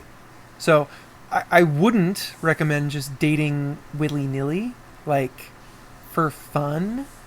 That has never historically worked out. That pretty much always ends up in a breakup, eventually. Which Caleb? Okay, how about this? I'm gonna put both you guys on a timeout. Not like I'm blaming either of you. I'm not saying you're wrong. I'm just putting you both in a timeout so you can both have a minute to just cool off. And you're gonna come back and not talk to each other. You can talk to anybody else, okay? You can talk to anybody else. Just don't talk to each other. You've had enough. You both want it to stop, so now you're stopping because I'm not letting you chat anymore for a little while, okay? Capiche? And when you come back, hopefully you'll be more chill. Okay. Caleb actually wants a number. You want an age? You want a numbered age for when to date? Oof, that's tricky. That one I'm going to have to refer to your parents on because the truth is it really depends on the person. There isn't an age. I would say most people are ready to date by the time they're like 32. Usually somewhere around the mid-30s, they're finally ready to date. And then right around 45, they're going to lose their mind, have a midlife crisis. And so they shouldn't date then. Don't do that. And then somewhere around like retirement, they'll be ready to date again. So somewhere around 65. So somewhere around like 32 or 65, you'll be ready to date. Not in the middle, not before. Probably not after, because once you get too old, then it's really hard to get out, you know? Like your bones are brittle, your joints don't work real good, you can't go for a jog, you know, hard to go horseback riding, all that. So, you know, somewhere around like 32 or 65. More seriously, I would say dating as a teenager is really complicated, like way more complicated than it needs to be. And I would recommend waiting until you're done with so many of the complicated parts. So try and get done with high school. I would recommend, if you can, get done with college. Now, lots of people get married before or during college, and that's fine. It works out. I haven't seen it like destroy relationships, but it is hard. It is not easy by any means to balance the ridiculous workload of college and getting ready for a wedding and, you know, managing your first years of marriage. We're going to talk about marriage in a bit after a game. We'll talk about some of the cool things people won't tell you about marriage, some of the really interesting facts about marriage.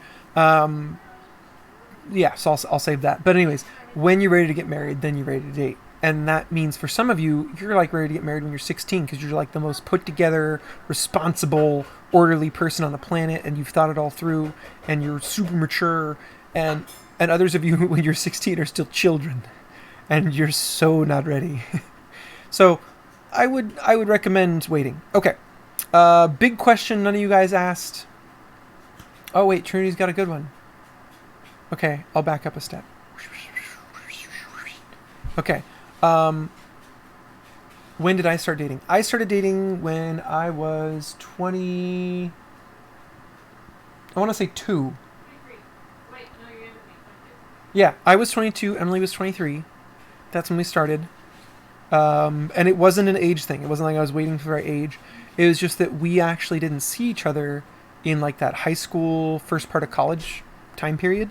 We only saw each other towards the end of college. And then she was dating someone else at the end of college. And so we didn't date, obviously. And then even after they broke up, we were friends for a while before we started dating. And so it wasn't until we were both out of college, we had jobs, we were older. So 22, 23 for us. And again, the number is not important. I can't stress that enough. It's not the number that matters. No one ever got married and said, darn, I wish I would have waited till I was another year older. It's more like, darn, I wish I would have waited until I had more money in the bank account, or darn, I wish I would have waited until I was more mature, or they were more mature, or until the housing market allowed us to get a house, or like it's usually practical, everyday life things that make people want to wait. If you found a good spouse and you've gone through like some good premarital counseling and you know what to expect in marriage, then it's the right time to get married. Honestly, you can live on a shoestring budget. You can live off of a few dollars a day if you have to.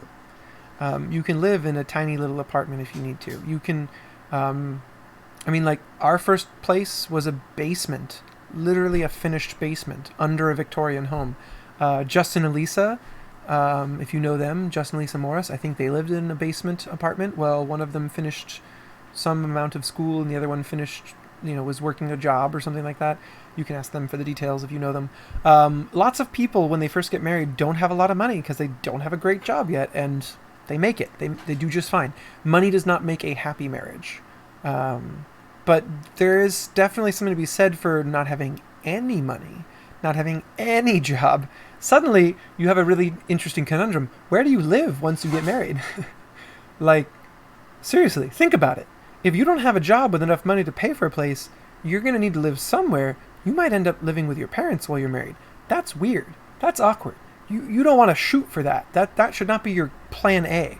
So definitely there are practical things you got to consider before you say, yes, I'm ready for marriage. Maybe not the marriage you're hoping for. So get ready. Start preparing. However, I do want to move on to this.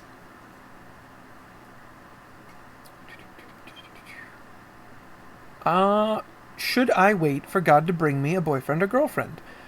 Just no. Just throw out the whole idea. I'm waiting for the right one.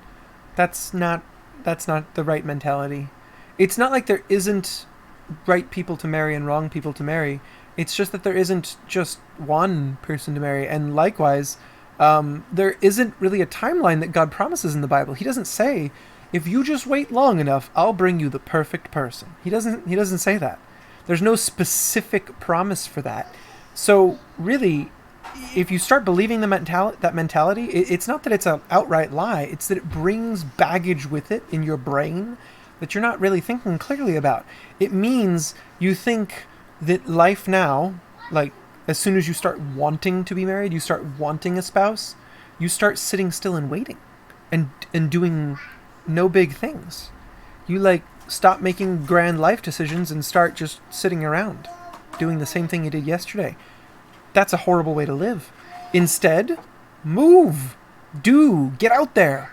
You guys have so much to offer the world right now, the age you are. Do not sit in stasis waiting for a spouse to just like fall out of the sky. That's not going to happen.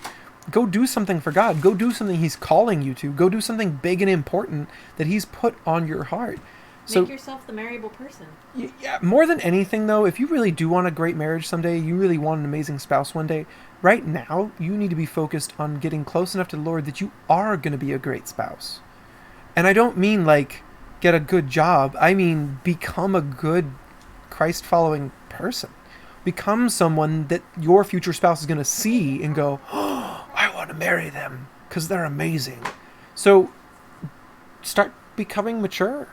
Start caring about the things that God cares about. Start doing the things that God's asked you to do. That's the most important thing you can do right now.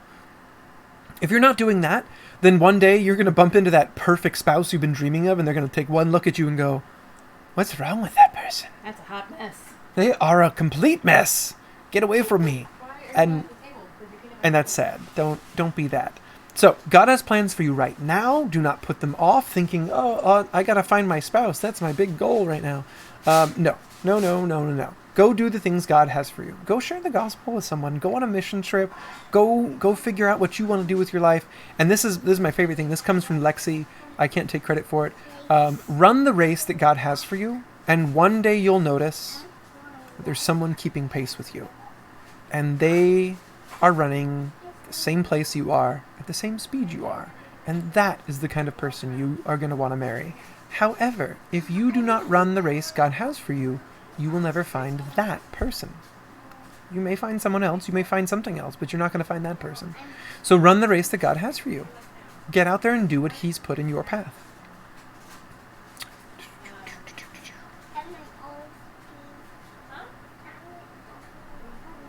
Ooh, good question from Caleb. No, marriage is just kind of the point of dating. Sorry, Caleb. Caleb Lang, he says, wait, are we doing marriage right now? No, we're talking about dating. But because we've already set up the premise of, you shouldn't be dating unless you're ready for marriage. Remember, that's like what we first started out saying. There's a lot to say about marriage to get your head right about dating. That's just it. So if dating is hunting for your spouse, that's the wrong word. No, scratch that. Not hunting. If dating is checking if someone is the right person to be your spouse, it's really connected to marriage. So if you're not going to talk about marriage, there's really nothing to say about dating. Likewise, if I want to talk about dating, I have a lot to say about marriage. The question from Caleb Lazini, I gotta learn how to say that someday. I'm sorry, I'm missaying it. I must be saying it wrong half the time. It says, I know God says it's not good for man to be alone, but is it a sin if you don't want to get married for the rest of your life? Great question. Okay, so first off, when he says it's not good that man be alone, he is talking specifically, about Adam when he says that. He is talking generally about the general population. That's B. So primarily it applies to Adam, of, Adam and Eve. And that's what it mostly means. Now, he does say man, and this is tricky. If you get into the Hebrew, it makes more sense. Adam's name is a play on words. It means man. So all through the first few chapters of Genesis, where he's talking about man and he's talking about Adam, it's the same word. Yeah, try being a translator for a day. It will change your life. Okay, so when we translate that stuff, we're doing our best to look at the context. So in some contexts, you can tell he's very clearly talking about like man in general. But remember, when he says it, there's only one dude on the planet yet. So, he is still being specific even when he's being general. That said, we go further into the Bible and we realize that God's generality in that part is not the only way he talks about this. He talks in more specifics later on, and Paul is one of those guys who talks about that. He talks about the gift of celibacy. Celibacy is literally that. It's never taking a spouse. Never having that desire to take a spouse. Now, this is coupled with, when it comes from God, it's coupled with not having a desire for sex either. And this is rare. Very, very rare. But it does happen. It totally happens. There's so many people on the planet, it's bound to happen to several of us. So if that's you now, just realize you're young. And that will not necessarily always be you. Things will change as you grow older. Guaranteed some things will change.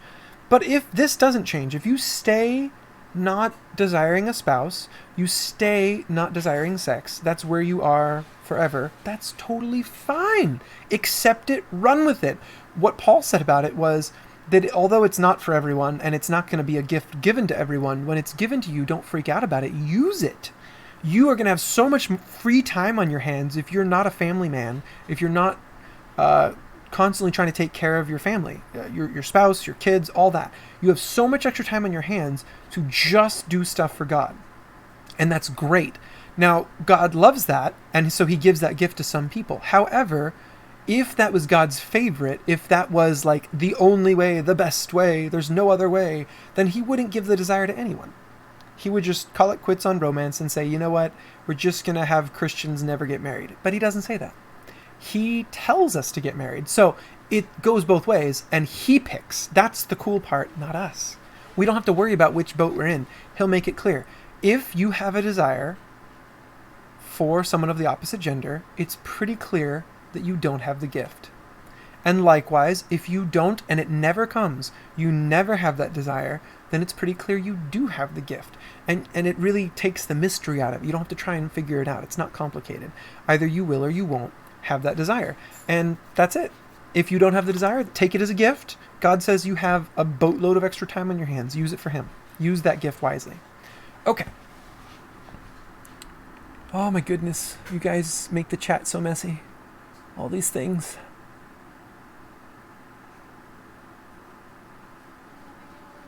Yes, it can be difficult to reach this age and realize not everyone wants to have friends of the opposite gender anymore. They find it weird. They think it is always going to lead to romance. And I'm sorry. That will hurt. But eventually, you'll either keep the ones who are going to stay friends throughout, the rest of your life, or you'll lose them all and there'll be no one left to lose. And that's kind of a bummer. But that doesn't mean you're not going to have friends anymore. It just means there'll be less of the opposite gender as time goes on. And that's natural. At some point, we mentioned it earlier, it becomes difficult to keep those friends once you're married. So, all right. Any other questions? Hey, Rowan. Glad to see you, man. I didn't notice you in chat till now. Okay, cool. I think we're done with questions. If you guys come up with one late in the game, feel free to drop it in the chat. Jeremiah, let me know if there's anything I miss later. But we're going to pause and do a game because we're running a little late on dating as a topic. So let's flick back over to game time.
We are back.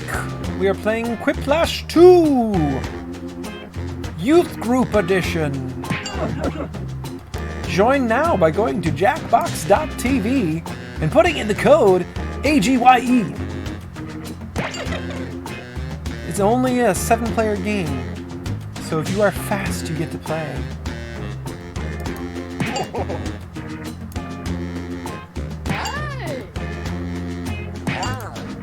How's the connection been this time? Have you guys had any dropouts or weird audio issues or video or sync problems?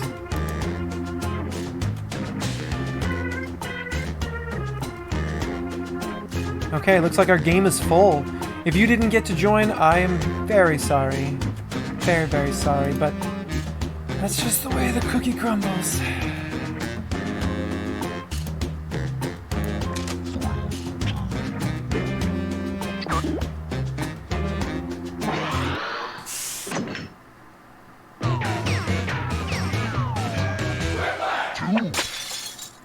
Hold on to your whatever, because here comes Quiplash. I'm just going to assume you're all wearing your quipping pants. Okay, let's play. Remember, extra players can join the audience and pick their favorite quips. Audience votes count. Here's All right, round ladies and one. gentlemen, all You're of about to see these 2 prompts on your are device. Type personalized something prompts. hilarious or not So for each when it one. mentions a Then name, everyone we're talking gets to about decide if someone your you answer know. is better than someone else's. Democracy at work. You score based on the percentage of players who like your answer. Plus, there are winners' bonuses at stake. Go! All right, check your phone or device and answer the question.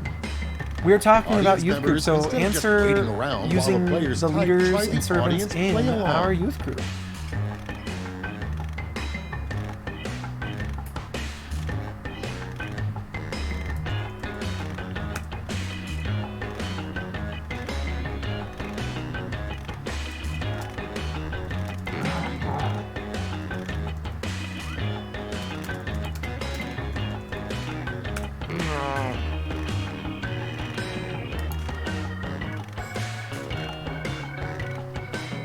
Also, if you didn't make it into the game, you can join the audience. And you can give thumbs up and likes to the different answers on screen.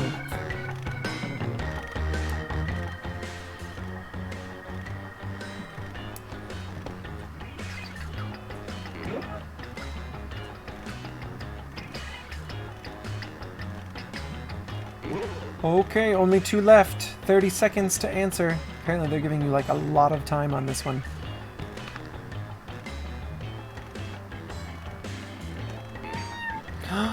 Last person. Hurry! Hit the safety quit button if you can't think of Hey, if something. you didn't get to answer, you can always like leave and rejoin. Or hit Let's see refresh what we're and working rejoin. with. Starting us off. Alright. Okay, voting time. If you got stuck on a desert island, which leader would you want with you and why? Daniel, because he would sacrifice himself for us to eat. Or Andrew. Alright guys, you get to vote which is the better answer. Go ahead and click the better answer. Emily's just now looking up and reading. Well, you would be delicious. Hey now. What? There are children listening. I'm just saying, human flesh is delicious. Alright, and we've got 2 votes on each side, but the audience sided with me sacrificing myself to be eaten. Your next prompt is Alrighty. Hunter, why do you want to eat What Andrew? would you change about the youth room? Make an arcade machine, or I don't know. Well, I know where my vote is going.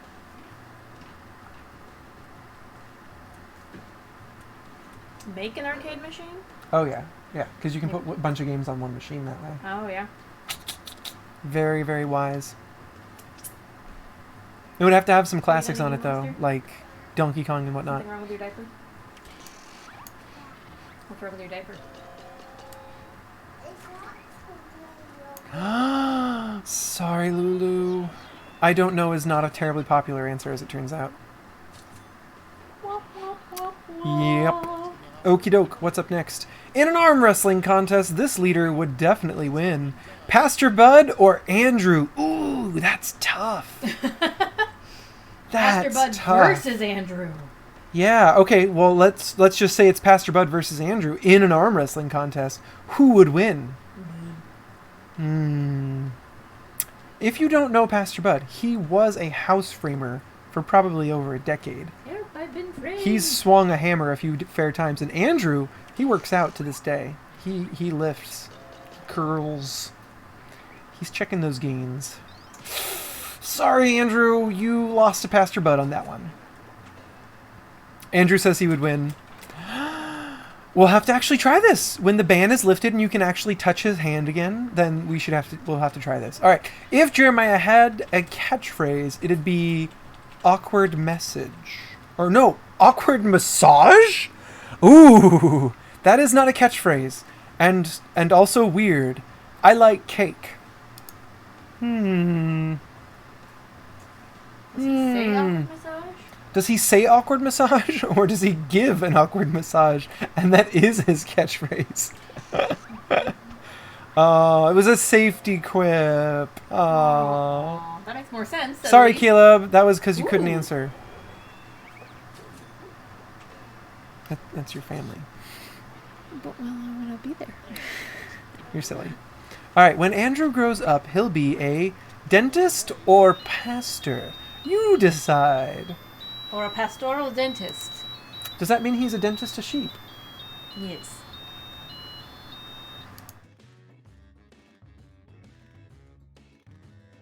Ah, yes, the sheep dentist. Everyone loves a good sheep dentist. Alright, guys, you gotta decide. There's only 2 seconds left. Hurry! Put in your answers! Uh-oh. I have a feeling a lot of people did not answer. Oh, or they did. Well done! You all think Andrew should grow up and be a pastor. Well, now you know how they feel, Andrew. If Natalie had $1 million, she'd buy chicken nuggets, or... She's a vegan. Yes, she is actually vegan right now, so that probably wouldn't be right. Her own newspaper and a house. Yeah. Or her own newspaper and a house. So, would the vegan named Natalie buy chicken nuggets... Oh, yeah, sorry. Would the vegan newspaper reporter named Natalie buy chicken nuggets or her own newspaper and a house?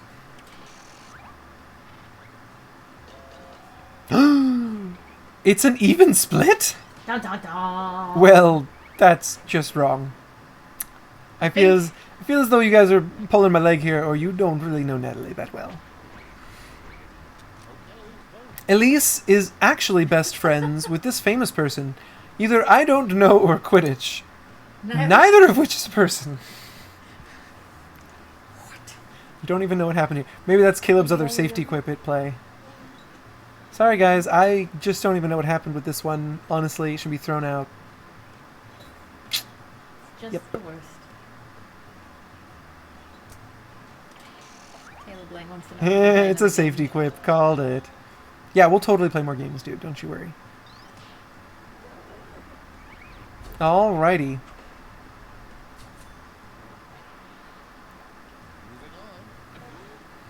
The Grand High Youth Room Video Game Master is... Oh, come on.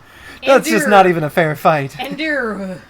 Andurwa, or I don't know. Who's Endurwa? He sounds cool. I would like to meet this Andurwa. He sounds like a mighty fine lad.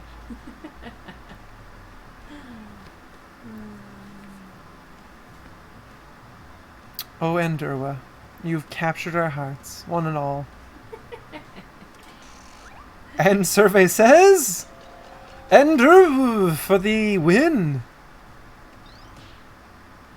Lulu, you can't answer I don't know to everything. You do know something. No, she can. She can. It's a lie, but she can do it.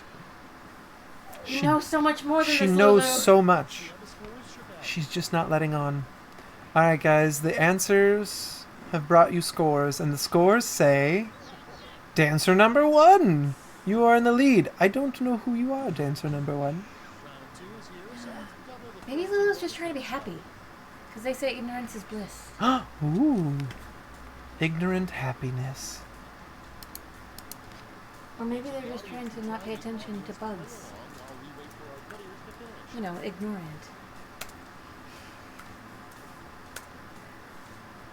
And dancing. I think we're dancing. I'd love to smash with a wrecking ball. All right. Here we go.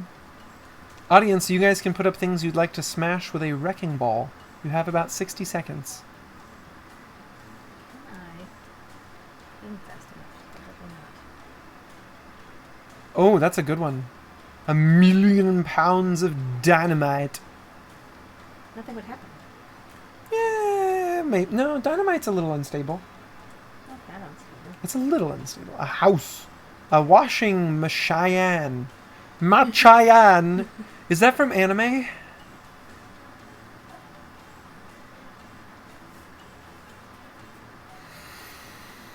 To teach everyone about God is something you would love to smash with a wrecking ball? Do you know what game you're playing? A car. Mario. It's a me, a flat Mario. I said flat, not fat, by the way. I realize now it sounded a little bit like fat.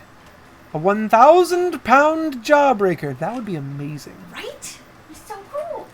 All right, Lulu, did you write I don't know? Because this is just not even cool anymore. Wait, you're playing. You can't be in the audience. All right, first up. If Daniel wasn't a middle school pastor, he'd be a missionary or a brain surgeon. Or maybe a missionary who does brain surgery. Or a brain surgeon who does brain surgery on missionaries. Or a brain surgeon on a mission from God. I don't know if you guys can hear that in the background. Listen. The ever so slight white noise uptick is the bathtub running in the background for Jane here to go take a bath. A missionary! Well done. I've thought about being a missionary many times, but I think I would have to be called because I don't think my family's quite ready. And if God called me, that'd be just too bad, and they'd have to go anyways. Okay, next up. What has been your single greatest moment in youth group? Is it A, being a legend in a game? Or B, the moment when I said Jesus died on a cross? But he did die on a cross. I'm not really sure I follow. But which answer do you like better? It doesn't have to be your answer, it just has to be which one do you like better.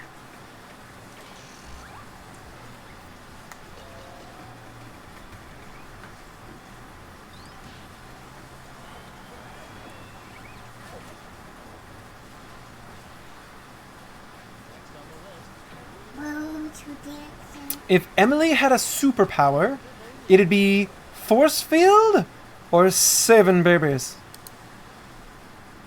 That's tricky because I've always thought of her as like the supermom from Incredibles, reaching in every direction at once. But like, I guess Violet would be pretty sweet too. Emily's superpower would be force fields or saving babies. I believe that's first failed. And Force surveying babies. field or saving babies. Saving babies. From what? From the force fields. You guys spell funny and I like it. I love it. Don't most phones have auto spell correction like built in now? If you beat Hannah at crud, she'd probably say, "Be kind to the elderly," or what I. Be kind to the elderly. Which one would Hannah say? If you beat her at crud. And if you know Hannah well, you know which answer's right.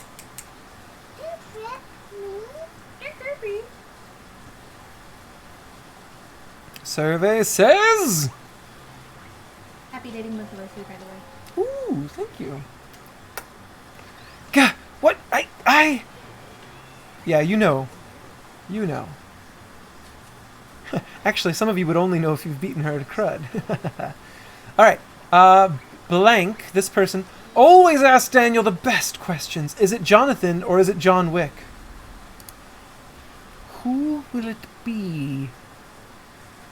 I'm a little curious now who wrote Jonathan and which Jonathan they're referring to.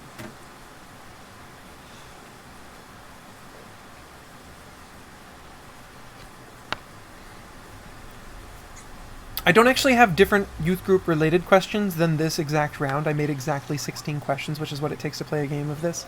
I do have other games you may be able to jump into, but this one is kind of done when it's done. Otherwise, we'll just be doing the same exact questions over again. You guys can vote in the chat if you want to do the exact same questions twice. I'll understand, because some of you just really don't want to be excluded. But I don't recommend it. When no one is looking, Lexi transforms into this superhero. Elastigirl or Captain Marvel. By the way, Captain is not spelled with an E. There is no E in the word unless it's the French Capitan. No, it's Cap 10. That's her level max. Yeah, she's capped at level 10. She's a level 10 Marvel.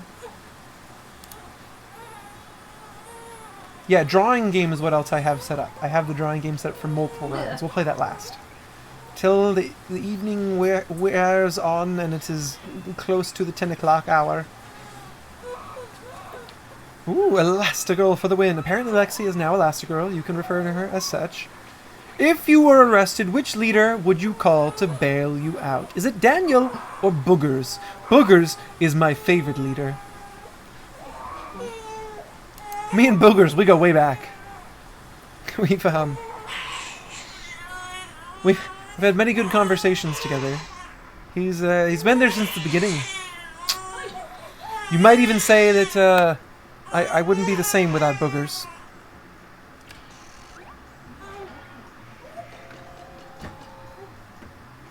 Yeah, thanks guys. Appreciate that. Also, oh, that's a safety quip. Oh, there you go. That makes perfect sense now. Made no sense at all. I'll come see you and wave to you and make you a little sad face if you call me to bail you out. Like, We don't have money. we don't have money for that nonsense. I'm sorry. Which youth leader is secretly rich and famous? Is it Andrew or Daniel?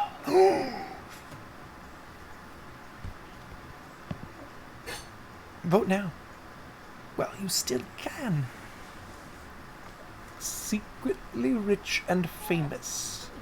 I might be secretly rich and you wouldn't know it, but there's no way I'd be secretly famous and you wouldn't know it. Even tie? But the audience decides it. Andrew for the win. Andrew? I might need some money. Just say. Alright guys, let's see where we stand on the scores. The winner is now Trinity! Well done, Trinity! Oh wait, this is round 3. Nah. I thought that was the end. Alright, we all put in answers for the same prompt. And the prompt is... Oh, that's a terrible prompt. Why would that be a prompt? Well, my apologies. Make it funny, make it clean. Ah. They didn't ask me to come up with the last prompt, so they just pulled one out of the bag. Well, draft.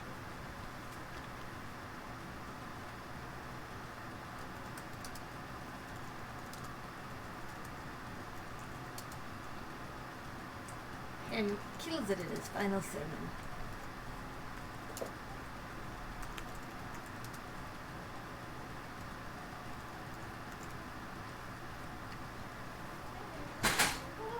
There we go. I managed it. It's funny. It's clean. It's only slightly original, though. Please, please don't make me censor your answers. It is arduous and annoying. I realize we've given you terrible things to work with. It's not your fault. But you can do better. You can do well. Alright, let's see. Kill my sister, please. Really? Come on. New York's Kill Fest this Sunday. That's terrible. We're going to go ahead and just get rid of these. Nope. Nope. Nope. Nope. Nope, nope.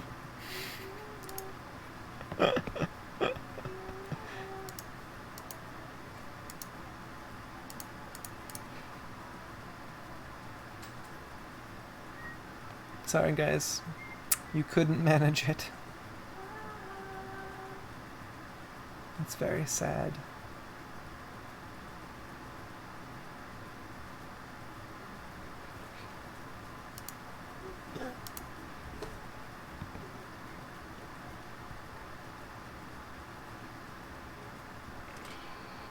And the winner is... You got those medals.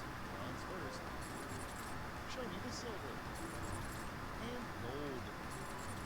Medals are nice, but points are even nicer, so...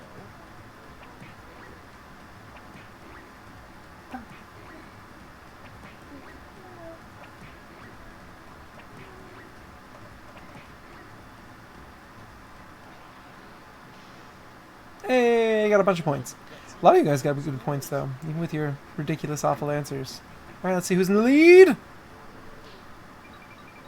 Ah, from the pack. Daniel edges up to the front of the pack. Sorry, I don't actually take any joy in beating you guys. I'm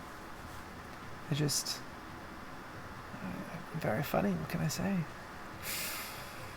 No, it's not really it. Okay. It is now time to go to our final topic. One moment, please.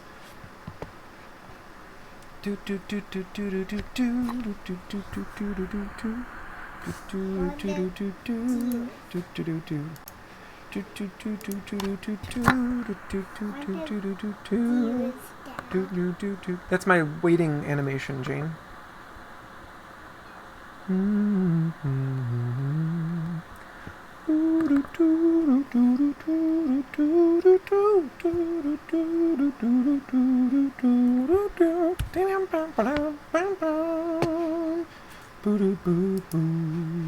Here we go! Final topic of the evening. It is now time to talk about marriage and sex. So, I realize there may be things you guys want to ask, and it's a little weird to put that in an open chat. Totally get it. So if you guys have something you'd like to ask, and you're too embarrassed to ask it, feel free to stick it in a text message. You already had some method of texting me previously. I will understand if that is all you can manage right now without massive embarrassment. Not that I think you should be embarrassed about this topic, but I understand that people are. So I will not fault you. I will not hold it against you. If you're brave and you want to just stick it in the chat, go for it. Go ahead, put it right in the public chat. No hard feelings, okay? So there you go. We've set it up. We know how to ask our questions. We know how to have the conversation. So first things first, what did you guys have to say about marriage? It is boring. Wrong. It all depends on what you use your marriage for.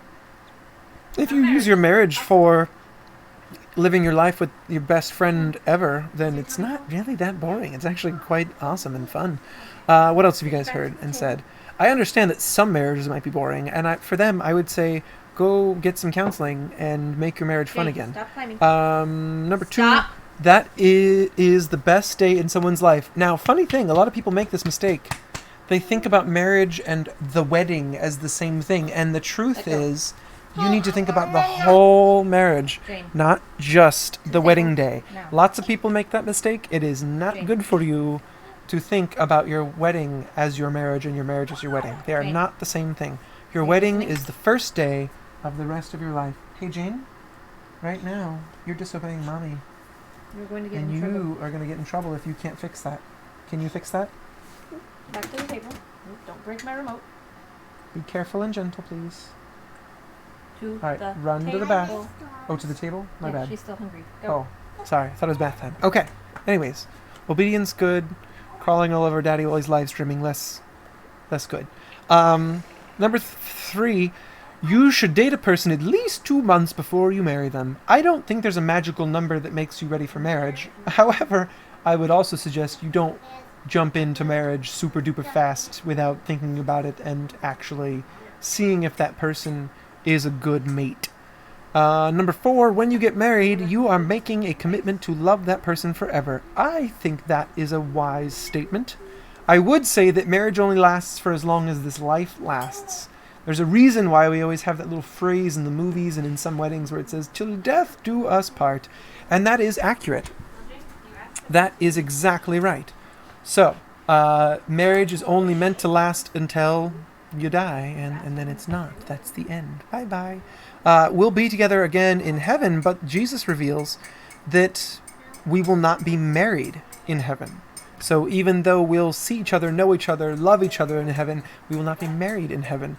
For one thing, there would be problems. Let's say you get married and your spouse dies and you get married again.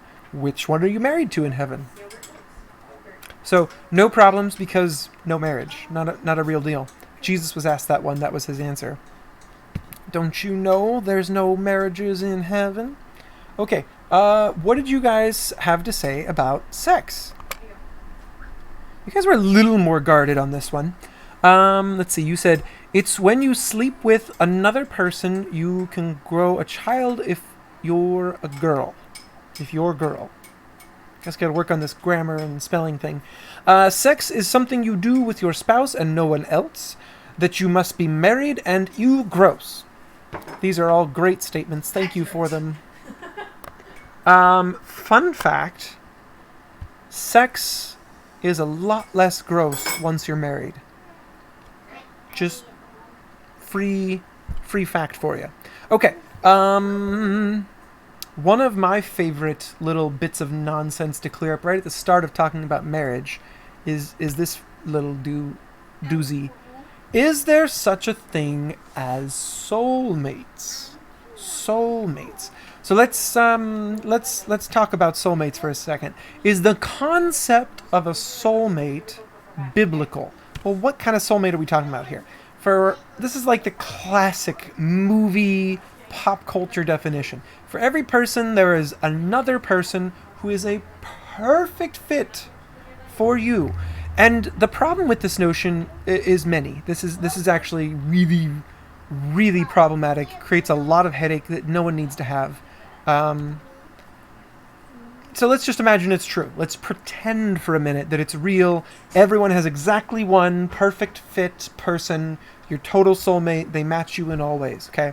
So what if you marry anyone other than this one particular perfect soulmate? Are you doomed? Are you just never gonna be happy now because you married the wrong person? Oh no! And then, I mean, technically then, statistically, divorce would be certain, right? Divorce would absolutely have to happen pretty much all of the time because the odds that you win the human lottery and marry the exact right person for you are so close to nil, so close to zero. It'd be a downright miracle if anyone found their soulmate, just because of how many people are on this planet and how few of them you've met and ever will meet. So, the answer to is there such thing as soulmates is no. No, there's no such thing as the soulmates as drawn up by this definition. For every person, there is another person who is a perfect fit. There is no soulmates in existence according to that definition. However, if you would care to rewrite your definition of soulmate, then I might be willing to reconsider. Babe, are you saying I'm not your soulmate? Emily's affronted that she thinks she is not my soulmate now, according to what I've just said. Okay, how do I fix this?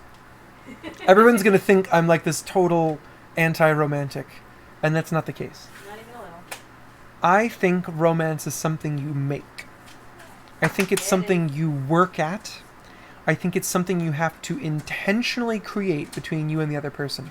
Now, this will all make sense if you understand one key fact about romance, and it kind of sounds like I'm wrong if you've just read books, watched movies, read movies and watched books, or you've talked to people who are in love.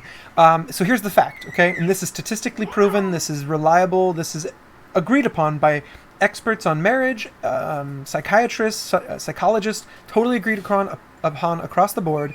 This is real.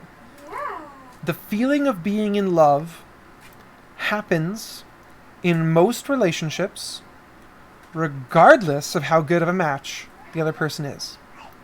And it usually lasts for about 2 years and then it ends. It doesn't matter what you do. It doesn't matter how hard you try. The feeling of being in love comes and it goes unbidden. You do not ask for it. You do not ask for it to leave. It comes when it wants. It leaves when it wants. And as unromantic as it sounds, it's largely hormonal. The feeling of being in love, the head over heels, they can do no wrong, they're perfect for me, feeling is hormonal. It is a release of chemicals in your brain, and it is fun as all get out. It's like a free, Drug trip. it's like drugs, basically. But it starts in your body and ends in your body. So it's not like taking drugs. It's just like, hey, look at that. God is giving me good feelings. That's it. Now, why would God do this? Why would God make us this way? Well, because frankly, we're all so broken and flawed that if we didn't have any head over the heels feeling, we might never actually settle down with anyone. Ever. And so you need a little bit of gasoline. You need a little bit of push in the right direction to even spend enough time with someone to find out that you would like to spend the rest of your life with them. Now, it's not as though God is lying to us, because again, these are just emotions we're feeling from chemicals. It's not like you aren't in control. It's not like you can't take control. That's not real. You are in control. You can take control. What it is like, though, is a huge wake-up call and a giant surprise for anyone who makes it to the 2-year mark and thinks it's always going to be that way. That's the real bit of truth you got to know. Almost everyone in their relationship, whether they're married yet or not, reaches a point where the lovey-dovey, head over heels, in love feeling wears off. And that's where the real love starts. That's where it's real. Before that, it's easy.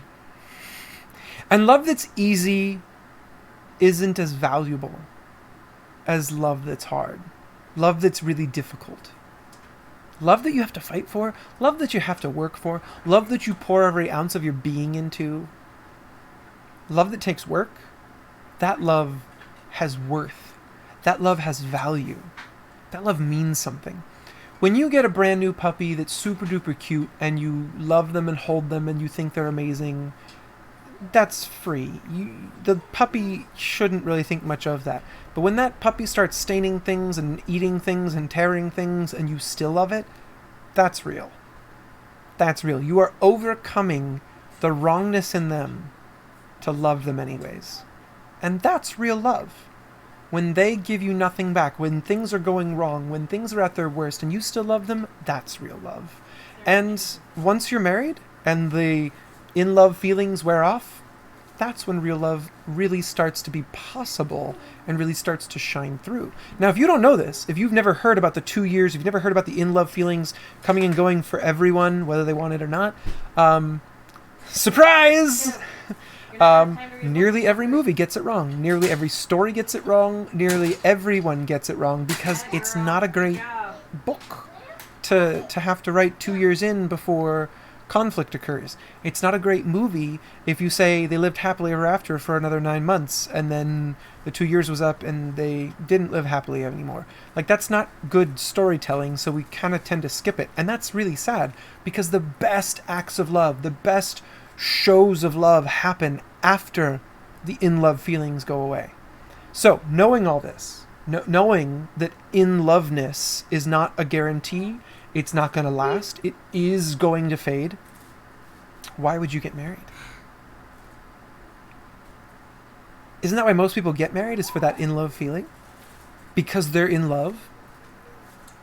Sadly, yes. And the truth is that if everyone gets married because they feel in love, then it's not really much of a mystery why the divorce rate is as high as it is. Because they thought they were going to feel that way. They thought they were going to feel as high on love as someone on drugs forever. And that's just not true.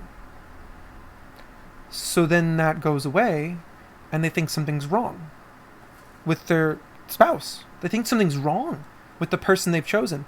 And the truth is, there is something wrong with them. They're human. They're sinners. They're broken. They're flawed. They're messed up. They make mistakes. But that was true when you were in love. It was just harder to see, harder to notice, harder to tell. And this is why parents fight so hard to try and protect you in these years. This is why parents fight so hard to really double check the people you date and the people you want to marry. It's because they aren't in love with them. They can see the problems for what they are. They can see the flaws for what they are. And when they try and tell you about the problems and the flaws, don't take it personal. Don't take it as an attack. They are trying to enlighten you to something you can't see. Because problems with your mate, problems with your boyfriend, girlfriend are very hard to see when you're feeling in love. When the hormones are rushing through your brain and all you can think about is how awesome and perfect they are. It's really hard to make a good decision about them. Okay, so what is God's plan for marriage? It's not all the in-love feelings that we feel right up front. It's not just constant lovey-doveyness and constant affection and only feeling good. There is more to marriage. So what is there? God's plan for marriage, number one, is that it should reflect His image. Marriage should reflect Him. And that's tricky to understand when so much of what marriage is painted for us by our parents, friends' parents, movie married people, book married people, just like all the married people we've seen in our lives. They're not all Christians.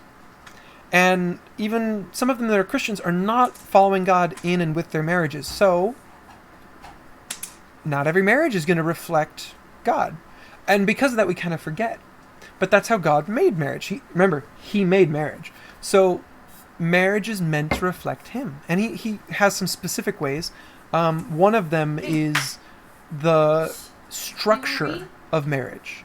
Inside the structure of marriage, there's supposed to be a structure that reflects God and the church. There's supposed to be this structure where Jesus is in charge and the husband, the man of the family, is submitted to Jesus, and then the wife of the family is submitted to the husband. And inside of that like triangle of submission that we see in the church and in Jesus, there isn't a lording it over, make you do what I want you to do setup. So there shouldn't be in the husband-wife scenario either. There shouldn't be a I'm in charge, so you got to listen set up between the husband and wife. But there's supposed to be submission. So what does that look like? That is supposed to be between the husband and the wife. The same as the church says to Jesus, I want to do what you want, and I want to accomplish what you want to accomplish, and I want to listen to you. It's very similar to how a team would listen to the team captain, but there still might be a coach off on the sidelines. And so Jesus is that coach. The husband is supposed to be the team captain, and the family is supposed to be the rest of the team. And there isn't any sense in a real godly family that the team is invaluable or the team is worth less than the captain. That's just not true. The wife isn't worth less than the husband. The wife isn't going to be bad at leading the family, and that's why God chose the man. Heck no. It's because God chose to put the responsibility on the man's shoulders. God chose to put the weight on the man's shoulders. And so we have to take that. We have to trust that. Did you say something, Em? I said that's heavy. And that's a heavy weight. That's what Em said. It's heavy. So just the same, if the captain goes out on the field and says, my team isn't listening, I'm just going to do it myself, we all know what's going to happen on that sporting field. Like, they're going to get disqualified or they're going to lose. You can't play as a captain without a team. Likewise, if the team listens to the play, here's what the captain says, and then says to themselves, I've got a better plan. I'm going to do it my way. We all know what's going to happen. It's not going to go well. So the captain needs to be submitted to the coach, and the team needs to be submitted to the captain. It's the same way in a family structure. That's part of that image we see in God, is that there is actually a hierarchy even within the Trinity. God the Father, God the Son, God the Holy Spirit, all God, and yet parts of the Godhead are submitted to other parts, even though they're equal. Isn't that amazing that God the Son can be submitted to God the Father, but they're both God? That God the Holy Spirit can be submitted to both, even though they're all three God? That's amazing. It's wild, and that's how we're supposed to operate. Equal partners when we're married, and yet there's a structure. And that structure comes from God, because honestly, any structure we come up with would be unfair, because we came up with it.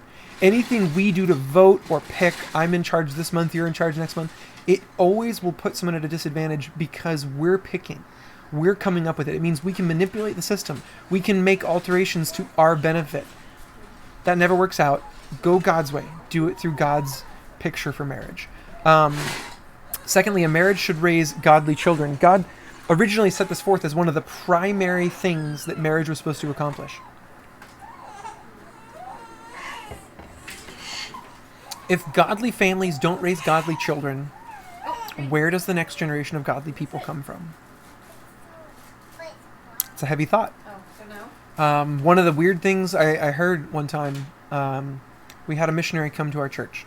He is a man who became a Christian but was raised Muslim. And he was, I think, in Egypt and a few other Middle Eastern countries throughout the first portion of his life. And he was thrown in prison for becoming a Christian, and there's just all this hoopla, and he eventually became a missionary to Muslim countries and countries that have a lot of Muslims in them. And one of the things he said that was so staggering was that when Islam moves into a country where it hasn't like historically been before, it finds a new country to put a foothold in, they don't have to be amazing missionaries. They don't have to be amazing, evangelists for Islam.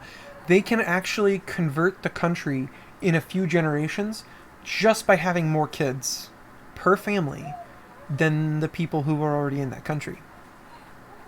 Isn't that a wild thing to think about? That a religion could take over and spread just by bringing up kids that love and respect God. And the truth is, that's not a horrible strategy. It's a great strategy. That's the one that God had in mind when he said marriages were made partly for making kids, making a family. And I realize that that's not a physical reality for everyone. Some people can't have kids. There's medical reasons they can't. But you can adopt and you can raise those kids to be godly kids. And so that's why I said marriage should raise godly kids. Childbirth is hard, and there's a lot of kids that don't have a home that they get to live in with loving parents. And so, yeah, I think adoption is an amazing thing. I wouldn't want anyone to think that, you're not following God's plan unless you have babies. That's not true. Now, he does say, be fruitful and multiply. It's one of his first commands. So I think if you can, you should. But there's other ways too. And really it's about raising godly kids, showing kids the truth. And however God calls you to do that is fine. If he calls you to give birth to a big family full of God-loving kids, great. If he calls you to adopt a bunch of kids, great. If he calls you to be a foster parent, great. Whatever he calls you to. Okay, I'm not picking the method for you. That's up to God. But he does call us who get married to raise godly children. I realize not everyone is a kid person.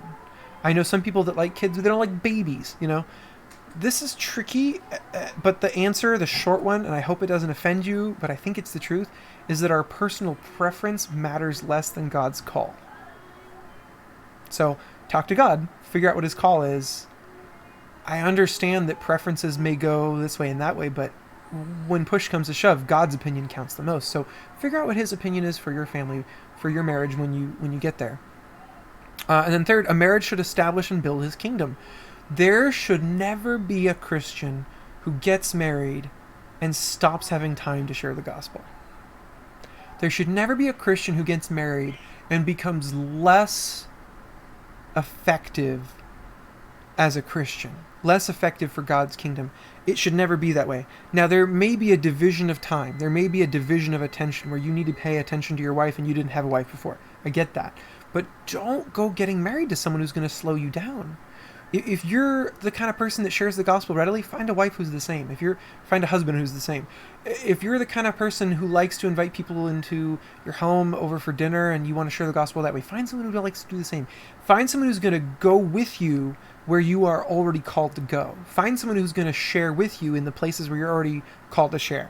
Find someone who's going to share your call from God.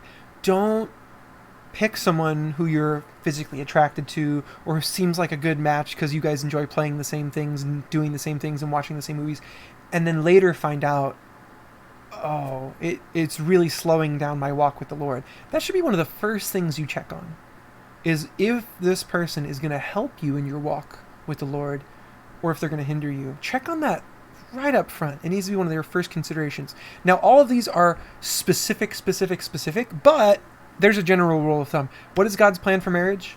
It's companionship. Just good old companionship. In all the things that God calls a single person to, he calls a couple to. All the things that he calls me to, back when I was single and I had no wife, no kids, he's called me and Emily to the same things. Now, he may change the call, over time, just because he does that over time. But what I mean is, there should never be someone who's like serving the Lord, walking with the Lord, doing what he's called them to do, being a godly example, following him, truly following Jesus, and they get married and something has to change. No, it should be the same thing and then some. There should just now be a companion that goes with that person. So companionship in all ways. Companionship when you're at home, companionship when you're serving, companionship when you're, witnessing and helping people, when you're just being a loving Christian to the people around you. Companionship, what's not to like? It really is like a best friend you can pretty much take anywhere. There's so few places on this earth where they'll say, stop, your spouse can't come in here with you. It's very short list, okay? And that's a really cool thing. It's basically the number one thing I wanted, which drove me to seek out Emily and to seek marriage with her, was companionship. I wanted to be with her, and I wanted someone to be with me. I wanted to be there for her, and I wanted her to be there for me. I think that's the core of what marriage is. It's someone who is your companion for the rest of your life. And then God puts all these amazing rewards inside of marriage. He puts all of these cool things for you in that path of marriage that you get to explore, that you get to experience, discover together. So cool, so fun, so awesome. But yeah, companionship, that's the big deal of marriage. All right, so let's see. Okay, so moderators, go ahead and send me any pertinent questions now. I'm just going to read a Bible verse, and when I'm done, we'll go ahead and answer some questions.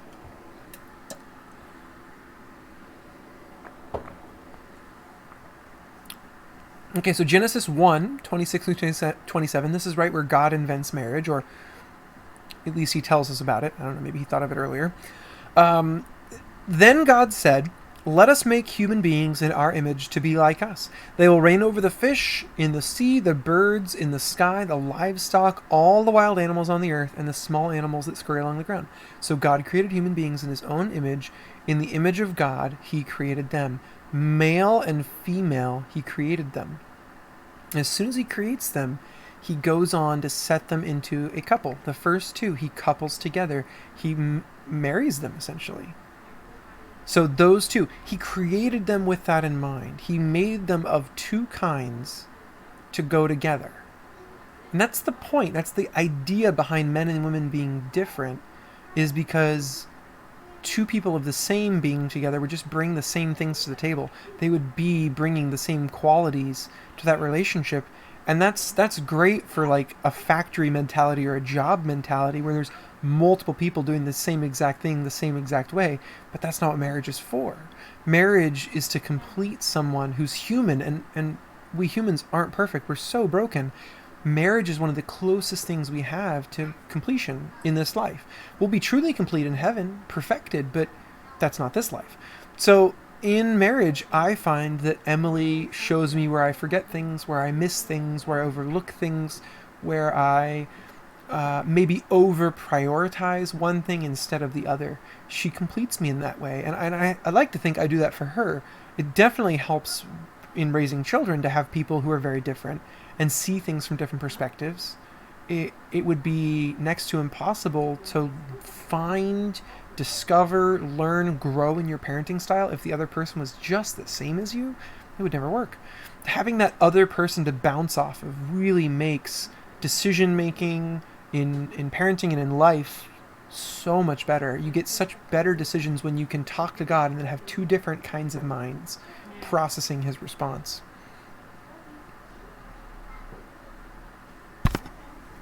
Our next game is going to be another Jackbox.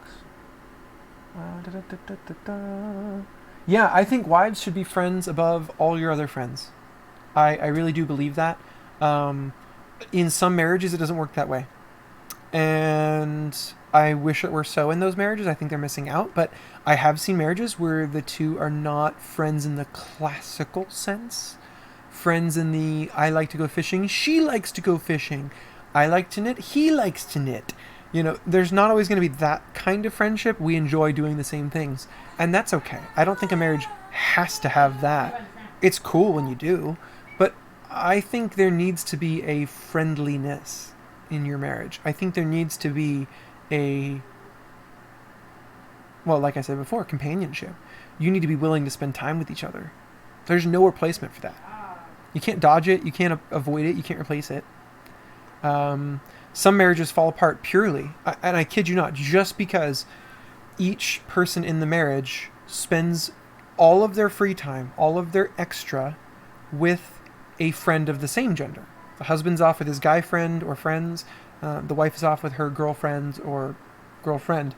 And they don't ever spend real time together. And by doing that, you lose the friendship, and everything else kind of follows. And so you really do need to spend time together. And I think it's easier, it's simpler if you start out as friends. You start out as wanting to just spend time together, do things together, talk together. So much easier. That doesn't mean it's easy to keep it that way. It just means you actually started that way. You know what it looks like. If you've never had that, some people haven't. I get that. Some people started out and they were just physically attracted, or they were attracted on some other level, and that was it. It was all attraction. And they get married, and it's hard to keep that up. The more you live with someone, the more little annoying things stack up over time. Things you don't like about them.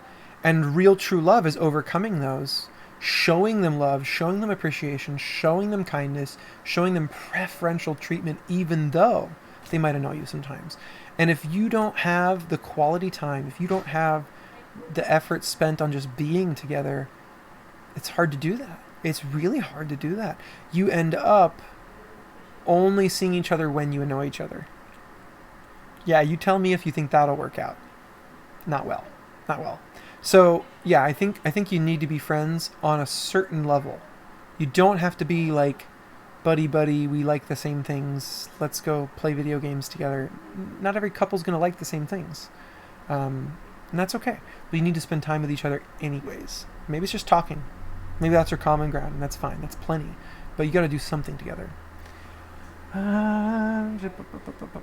Yeah, keep her as your best friend. Oh my gosh, yes, please do that. I recommend it. It's what me and Emily have tried to do. We've tried to find all the things. And if you have to make a paper list, make a paper list. Find all the things you like doing together. Do those things nonstop the whole time you're married. Never quit. It's fun and it's awesome. It makes your relationship stronger. What happens when you get married when you're 18? My mom... Nothing. My mom and dad were married at 18. Nothing happens. Yeah, I don't think there's anything special that's going to happen because you got married right as soon as you were 18. You can talk to parents that have been on both sides of that, like parents who got married late, parents who got married early. There's pros and cons. I would say number one pro of getting married early, you can have more years before you have kids where life is cheaper, life is simpler, and you can just be together. That's cool. You'll also, theoretically, you'd be younger when you do have kids, and it's easier to keep up with your kids, to run on very little sleep as babies make you do when you're younger. When you get older, it's harder. Your body's just less able to do all those things. So that's a cool side to being married young. Upside to being married older, you're more mature. You know more about yourself, and hopefully you've been friends with that person a while longer, so you've got to know them better. You get to set up for marriage better, so you might have more time to go through premarital counseling. You might have more time to save up money while you guys have different bills or lower bills. Maybe you can live at home longer, so you can save up a lot more.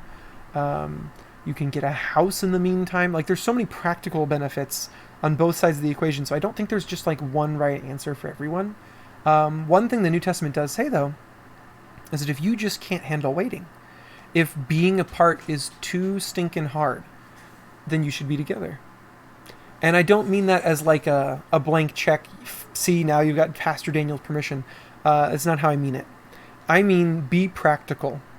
If sin is knocking at your door constantly, do something about it. And that's not the only option. It's not like you have to get married now that you're tempted to sleep with the other person. There's so many other options, but you got to do something. You can't just pretend you're not tempted. You can't just pretend it's not something you want. You got to do something about it. So generally speaking, the one that most people consider is get married soon because they don't like the alternatives. Usually alternatives are slowing things down or creating more distance between you two. A lot of people don't like those options, so they choose get married. And that's, I think, why a lot of people get married at 18. It fits in their schedule, too. For some people, it's, we're done with high school, we're going to go off to college, let's get married first. I get that. That makes sense, too. And yeah, like I said, there's definite upsides to getting married at 18. However, you do need to do the prep work. You do need to get ready for getting married. Getting married at 18 means you have a really good chance at you didn't do the prep work. You didn't get ready. You just rushed into it. So make sure you're doing your homework. Make sure you're getting that premarital counseling. Make sure you're seeking the advice of your parents. Don't get married at 18 as a rush. If that's the right age, if that's when things line up, if that's when it's right, do it. That's fine. 18 is great. But yeah, I would lean on parents because as much as I can say this generally about all of you, it's going to be different for each of you. Each of you are different people, and the person you pick to date and one day marry is a different person too. So I can't say that you're all going to be ready at 18. I just can't. That's not true. You're not all going to be ready at 18. Some of you won't be for another 5 years after that. So talk to your parents. They know you so much better than I do. And trust them. They love you. Okay. Survive the internet, please. Yeah, survive the internet. What happens if you get a kid before you get married? Ooh, these are good questions.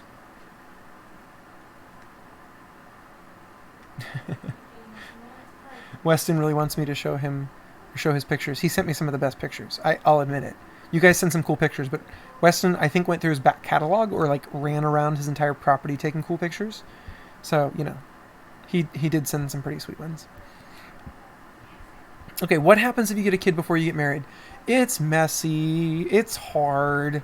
It's not the best. I can't lie to you guys. Like, God can forgive anything. It's totally true. But it's not what you want to shoot for. You don't want to think, like, I'll be forgiven, so it's okay. When you have a kid before you're married, there are some serious downsides.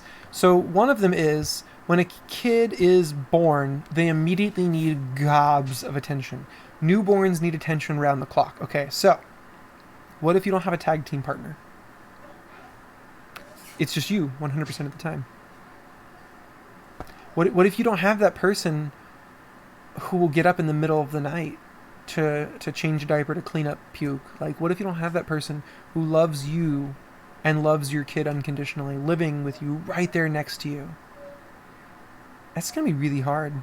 And when you aren't married, a lot of times, typically you're still living at home, so you're with your parents at your parents' house. And now what ends up happening is that kid grows up knowing, I don't have a dad, I have a mom and like grandma and grandpa. And that's really problematic. It doesn't matter if you have a girl or have a boy. Psychologically, there's a need for a dad in every kid's heart.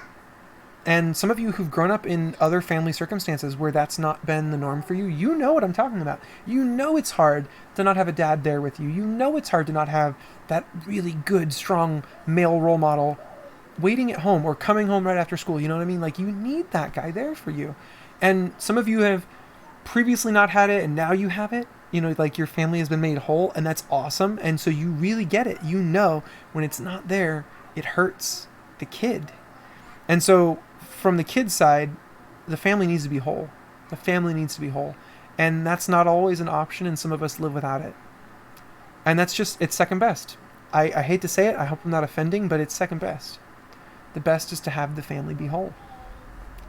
And I don't mean to fault, I don't mean to offend anyone whose family is broken right now. My heart goes out to you, and whatever I can do for you and your family, I want to do. But we're talking about the future, right? We're not talking about your family right here, right now. We're talking about the future. If you get to pick your future, if you get to make your decisions and affect what's going to happen down the road, pick the better option. Pick the best option. The best option is that kid has both parents in the picture at home, and they're both helping to raise that kid. And it's better for mom to have dad there. It's better for dad to have mom there. So in the future, right, that's you. You're that parent. It's better for you to have a parent alongside you. You know what I mean? Like your kid's other parent. I'm getting really dicey with my words. It's better to have your spouse alongside you when you're parenting. It's so much better. To be alone when parenting is hard. So, take that to say, if your parent right now, your mom or your dad is a single parent, give them some mad respect. They're doing the hardest job, and they're doing it without a partner. That's hard. Being a parent is the hardest job. So, if they're doing it alone, they're doing the hardest job without a partner, give them some respect. That's a hard job. Okay, what else we got?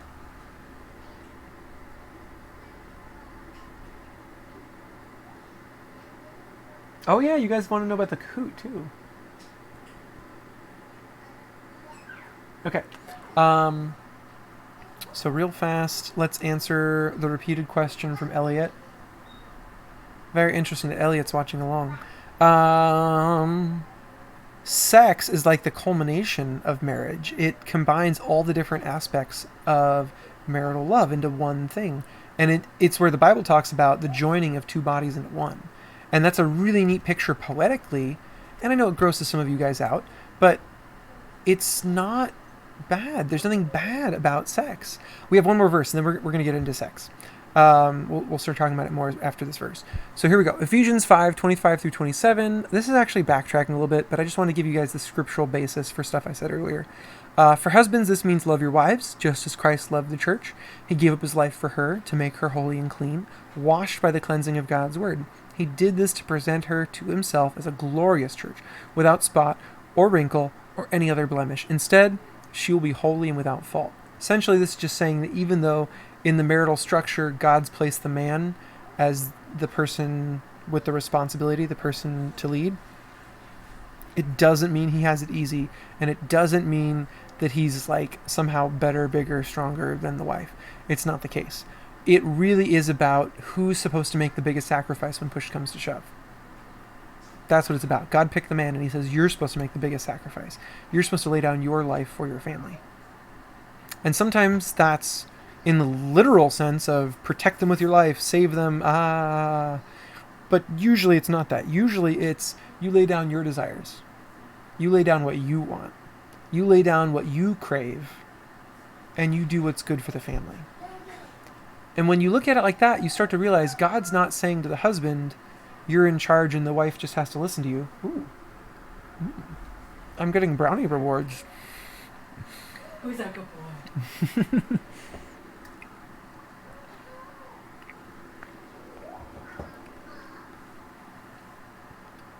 Excuse me. I whiffed that down. It kind of got stuck in my throat. I shouldn't have, though. I should have savored it. She made really good brownies. I lost my train of thought. Dang, delicious brownies. Sacrifice. Yeah, you're supposed to sacrifice as the husband. Thank you. I love you. Love you, wife. So, husbands, get off your high horse. Don't hold your position of authority over your wife. Use it to protect her. Use it to guide her. Use it to sacrifice what you want and do what's good for the family. Okay. Last slide. And this is the part where we start talking about sex.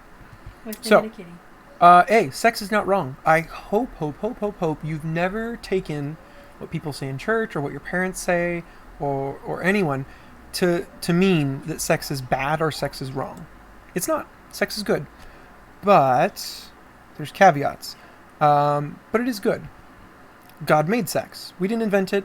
It's not some human's wild idea. God invented it. And that should give you some direction on how good it is. Think about that. God invented marriage and he invented sex. They're both his invention. Likewise, he made sex for marriage. If you're not married, sex is not for you. If you are married, sex is for you and your spouse. That's it. That's the bottom line. And sex inside marriage is great. Sex in marriage is fantastic.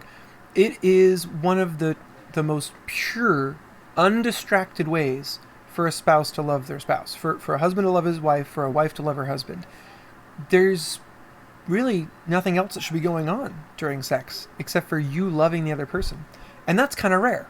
Any other kind of love comes with distractions. Just going on a date with Emily is wrought with distractions.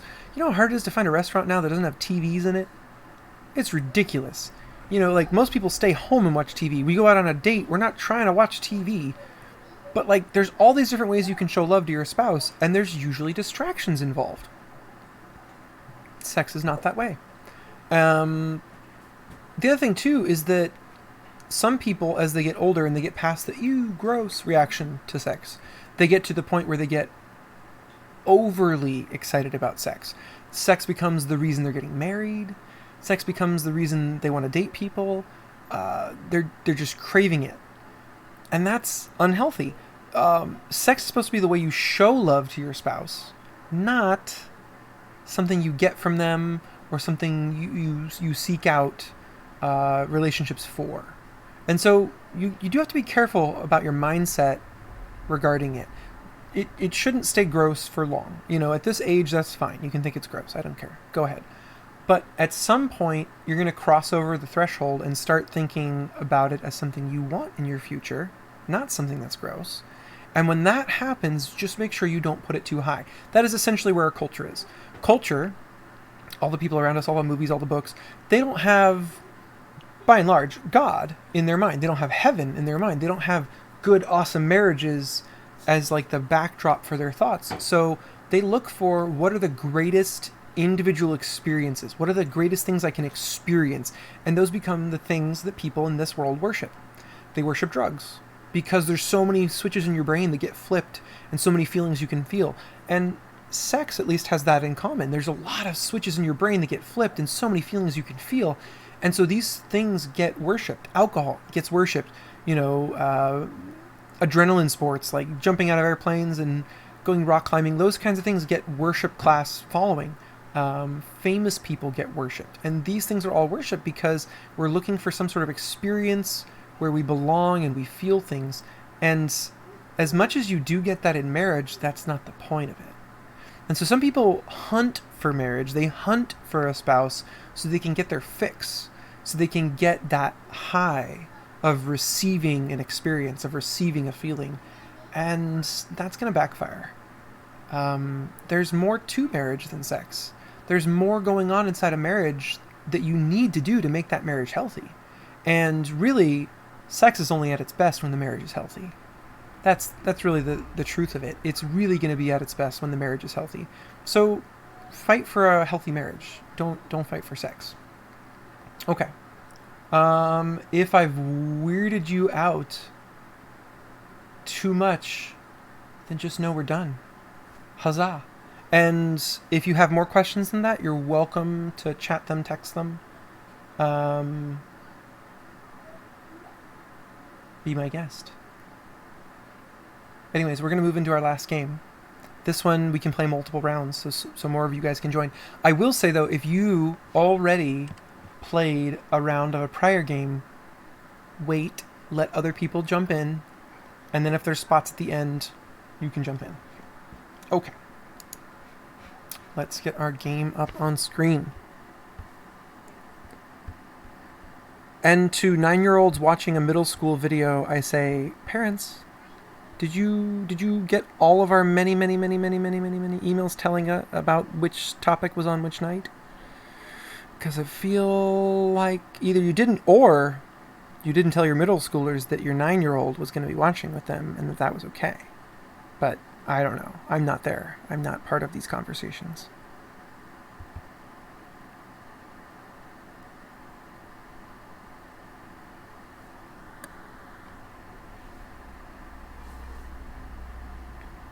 Okay, just getting the game ready, guys. Sorry.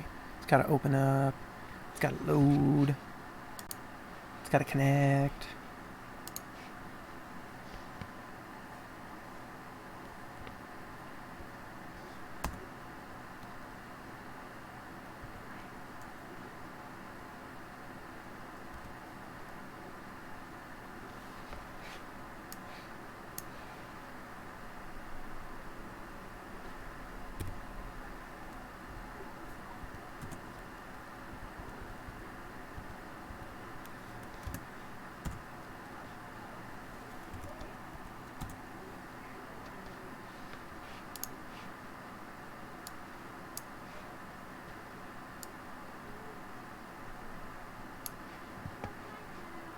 if you guys haven't noticed, I don't get graphic when we talk about these awkward subjects. I try and keep it pretty kosher, especially because it's a mixed audience, not just in age, obviously, but in gender, it's a mixed audience, and I didn't want to freak anybody out that, you know, guys and girls are both having the same talk together.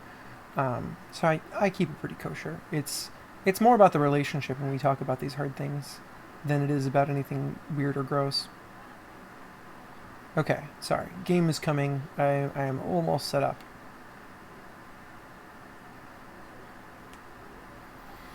Come on, Jackbox.tv, work!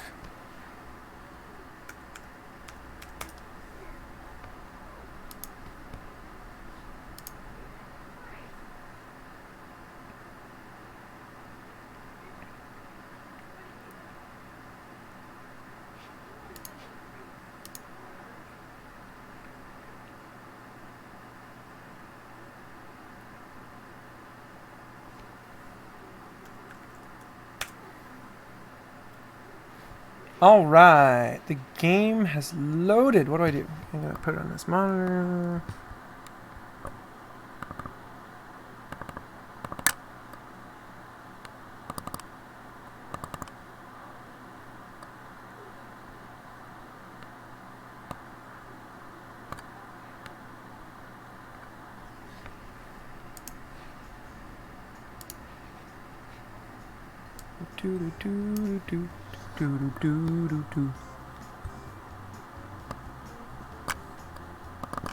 It won't go full screen now, but oh well, I guess we'll just drag it to near full screen size.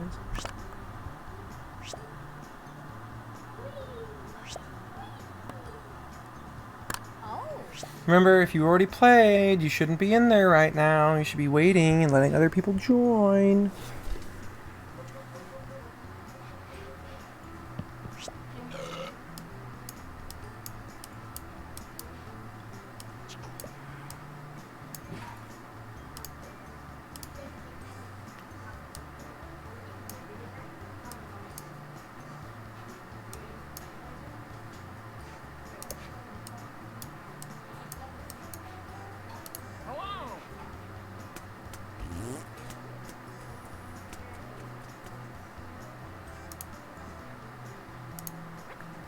Alright, we're going to be playing Surviving Distancing.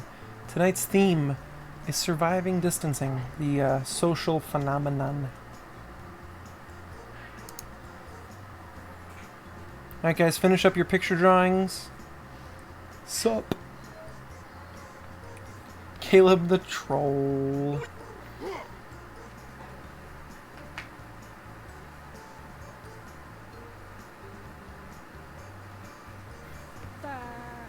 Alrighty, some lovely little stick people. Very nice, very nice.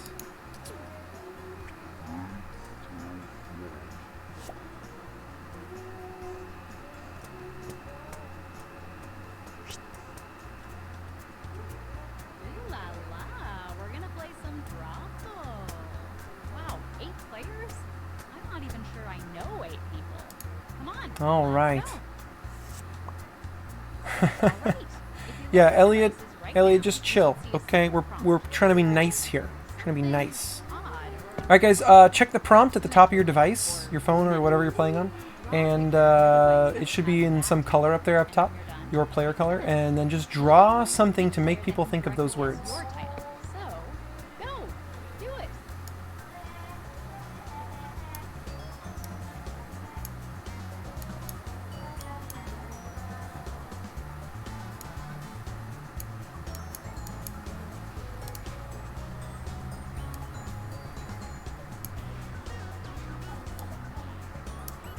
Oh, if you're still watching. Okay, make sure you're drawing as fast as you can. There's only a few seconds for each of these. And entering this room code.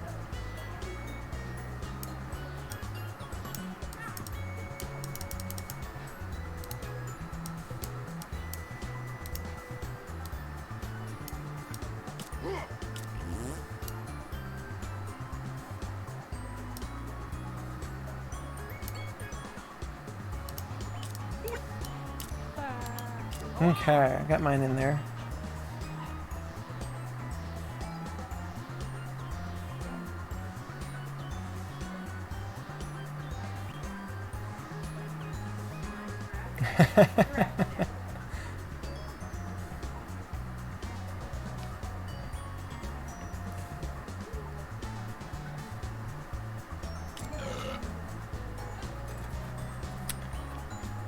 Caleb, you do have to understand that if you're being called a bonehead by a 9-year-old, there are proper responses.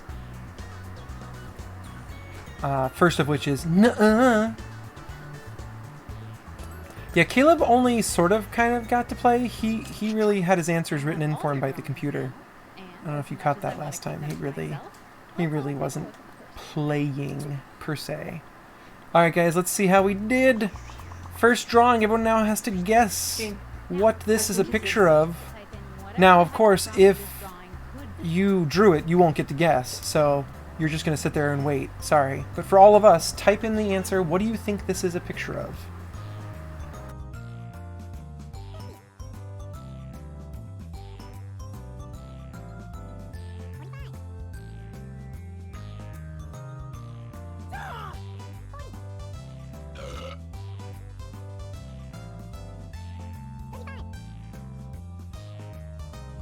Oh.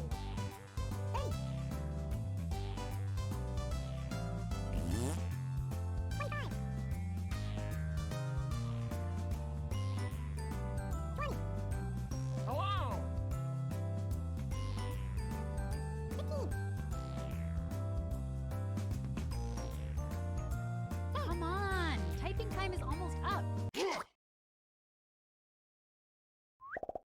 And here are your choices. One of them is the real title.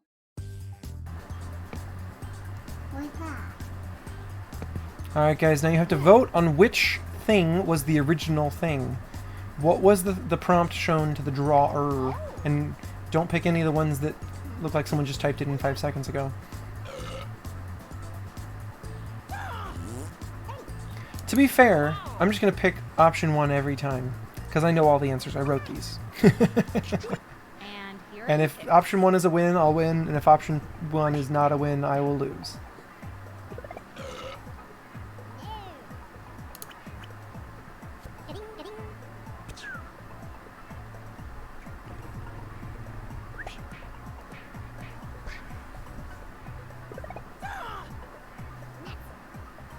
Wow, the whole audience thought that was a bubble bath. Remember guys, all of these are themed. They are all of the theme surviving distancing. It's a tub. Well done. Yes. Obviously a tub. They did a good job drawing a tub. Everyone knew it was a tub, huh? Who drew that? It's fantastic. Hey. Hi. Why do you say hi? I like the little voices. I'm going to turn them up a little. Hi, Jane. Did you say goodnight today? It was a hand sanitizer bath. No one got it. I thought it was a great picture, Trinity. You did a good job. I have tea, by the way. Thank you.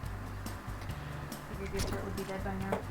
Alrighty, on to drawing number 2. Good night, Jane. I love and you. now, this one. Put in your titles. Alright, everybody. He wants to sleep out here. Oh, he does? Okay. What do you think this is? Tonight.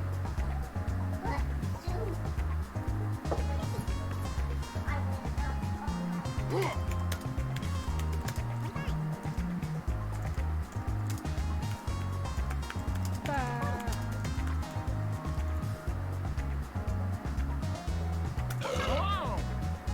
What do you think this is a picture of? You will never know. Oh. Yes, we'll play another round. I put in a bajillion answers in this one. So when we play again, we'll get a random assortment. And I even made some that were close but not quite the same, so that if you see a picture that looks close but not quite the same, you can't actually be sure it's the same one. I made it tricksy so we could play more than one time. Here are your choices. Alrighty, everybody. Is it a sun in hand, washing, hand washing, contamination, something being crushed, burning hands, wash your hands for 20 seconds, or even germs aren't shaking hands anymore? Which is it? Choose now.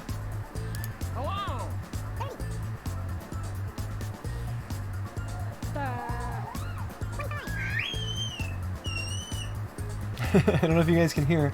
That is Emma making her new favorite sound. The shrieky shriek. Alright guys, hurry up and pick. Pick, pick, pick, and then check your favorites box. Pick the ones you liked, but you don't think are right. Oh dear, what's happening? No, it's pretty good. Let's see what people picked. Oh, okay. Could be a flux capacitor. Is it Burning Hands? No! Hunter, how could you be so foolish? It's not Burning Hand. It's that thing out in the desert, right? That was mine! I tricked you! But it's a good joke, right? Even germs aren't shaking hands anymore.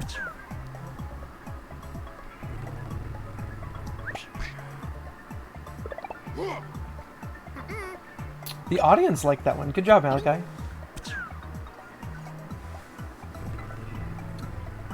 And that's the right answer. Malachi got it, even though there's no, like, indication of the 20 seconds in the picture. Because, like, that would have been the dead giveaway if they had drawn a number 20 or put a clock on there. Maybe that is a clock. I thought that was a germ.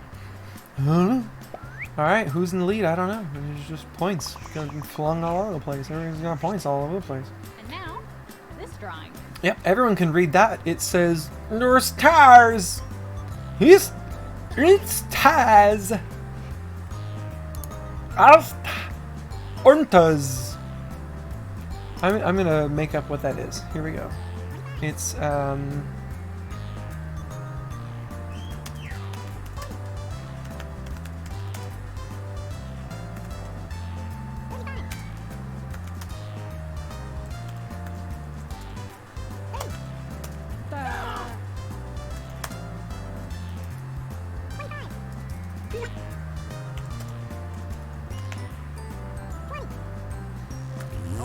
there we go. That's obviously what it is. I know this one.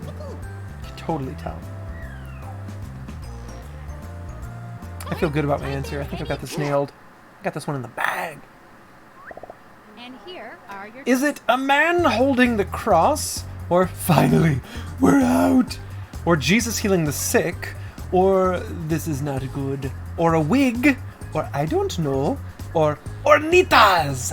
Or a sword fighter who is crying out to be scary? As always, I must choose the first one.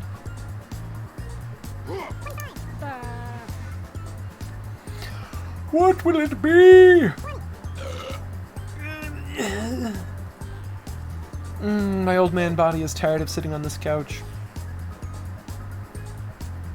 Select an answer. Hurry up, hurry up, hurry up. You're almost out of time. And here are your picks.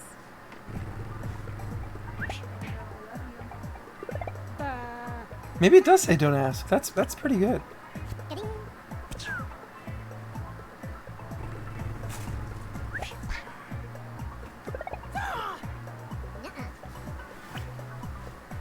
Weston's cat was so soft. Weston, I want to pet your cat. Emily likes the picture of your cat you sent. You look so fuzzy. Yes, I have captured all of your votes. What's Ornitas?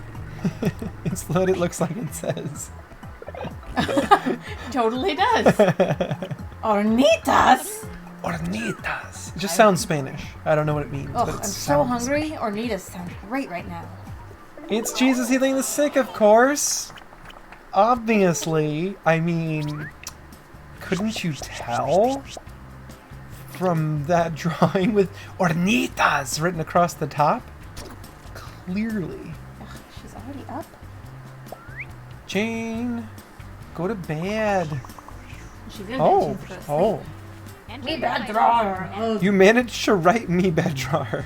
Clearly you know what you're doing. Okay, okay.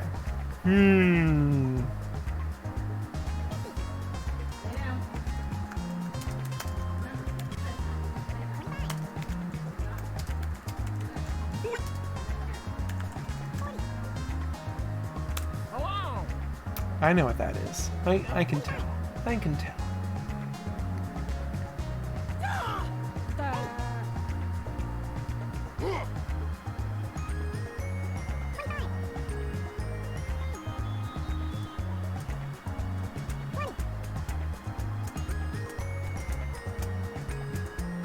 Oh, that's true love. You'll give him all your Wi-Fi.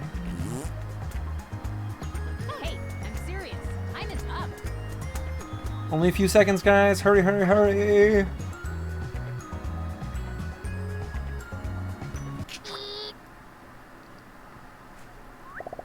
Alright, is it shopping like a ninja? A homeschooler? Shopping for toilet paper? Bad drawer? A guy at a desk? A huge mistake? Or pushing a cart through the empty aisles? Or a bad drawer? And no, you didn't spell that wrong. I just say drawer funny. Because I'm pretty sure it's the same way you spell drawer.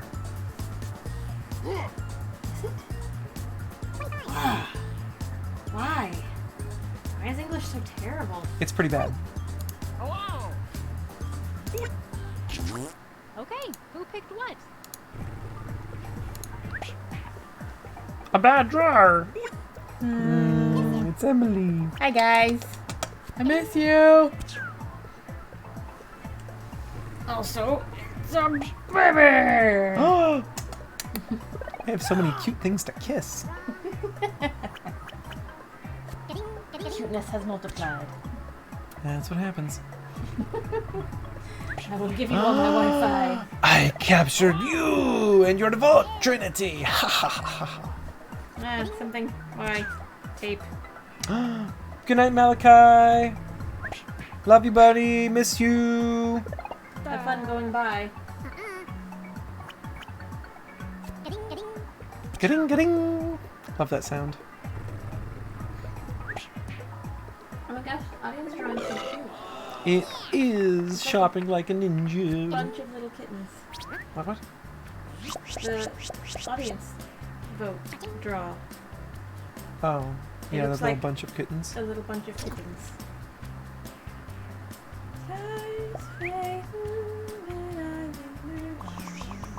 Alright, guys. Next drawing. What is this? Convincing title now. Oh my goodness. What the? What could that be? It is a poop stick. I think it's a stick for measuring poop. Poop stick. It's like a candy cane. Now, in their defense, if you guys don't realize this yet, you only get 2 colors to draw with, and they're both pre-selected by the game, so like you don't have a choice. You're It's a light and a stuck. dark of one color. You're stuck with 2 colors, a one light, one dark. So, obviously, what they're drawing may or may not be brown, and that's just all they had. They had yellow and brown. Okay, it kind of looks like a poop measuring stick, doesn't it? Oh. Hi, Emma. Look at Mama.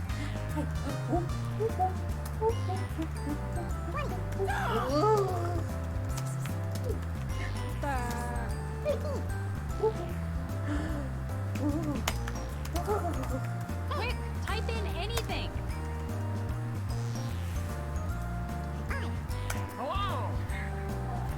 Alrighty, hurry, hurry. It's 2 seconds, 1 second. Time's up! You missed that. Okay, here are your choices. Is it A, thermometer, B, the largest roll of toilet paper, and it's empty? C, outside thermometer, D, temperature gauge, E, label, that's a weird one. F, potassium benzoate, of course it's that one. Is it going over your data limit, or the tallest guy in history of mankind? What will it be? And as always, must choose the first option.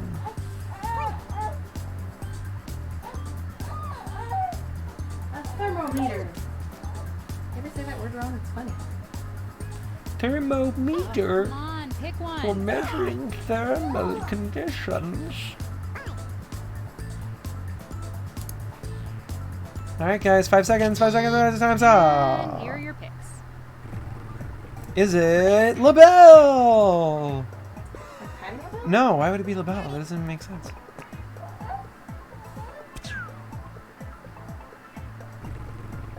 Is it the largest roll of toilet paper? But it's empty.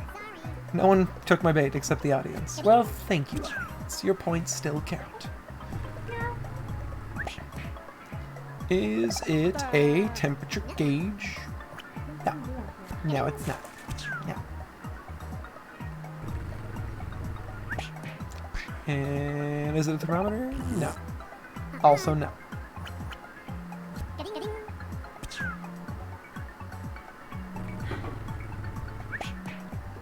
It's going over your data limit. Because remember, the theme is surviving distancing.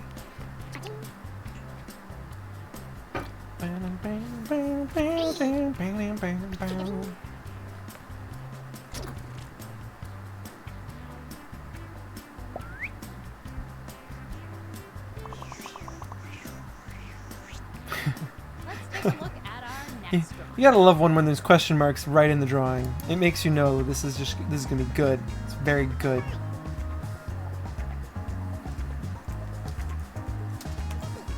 What is?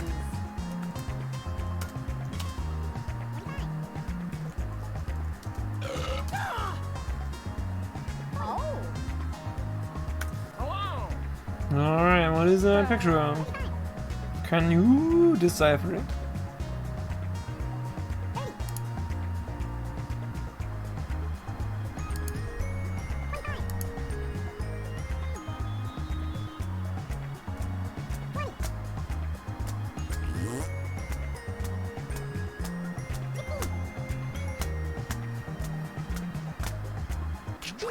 I want there to be a band that makes music And like here they are have your in the choices. background of this game. I love this little elevator, head bobbing kind of music.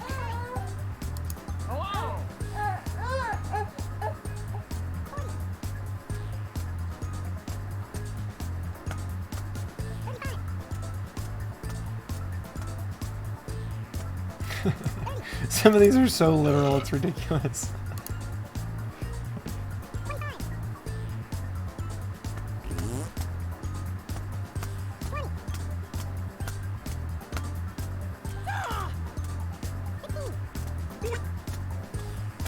Oh. Pick an answer. Let's see what people picked. Let's see. Is it a Roblox noob? No. Why would Daniel put that if the theme is surviving distancing? Doesn't make any sense. Is it a computer confusing you? No. Why would Daniel put that if the theme is surviving distancing?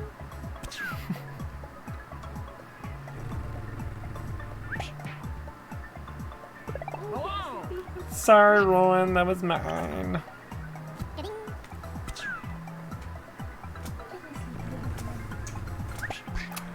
And that's the real one. Good job drawing, Malachi.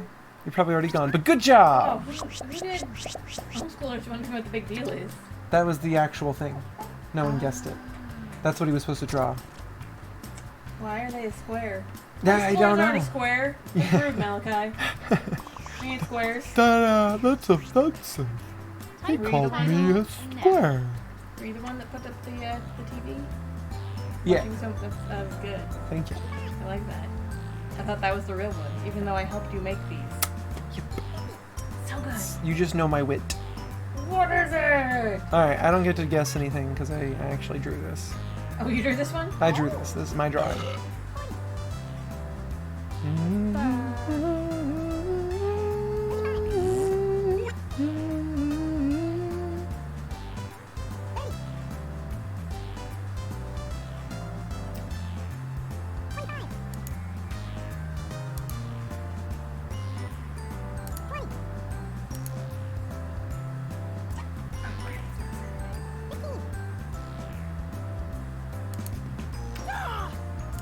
Come on. Typing time is almost up.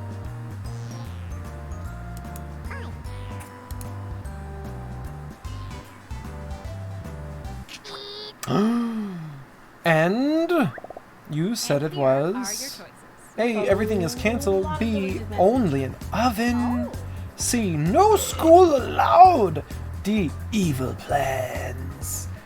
E, online school. F, what? G, a calendar. Or H, no work. What say you?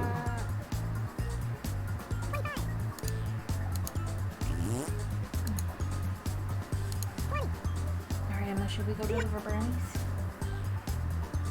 She says yes. Boom. Who to? Marie. Fun. Just tap anybody. Live things. She needs brownies. I was gonna make them for her tomorrow, but she was like, I feel like crap. I was like, you need brownies now. Well, bring her brownies. Okay.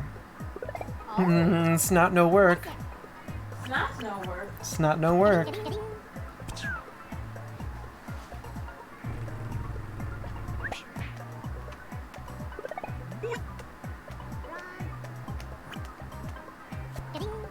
Nope.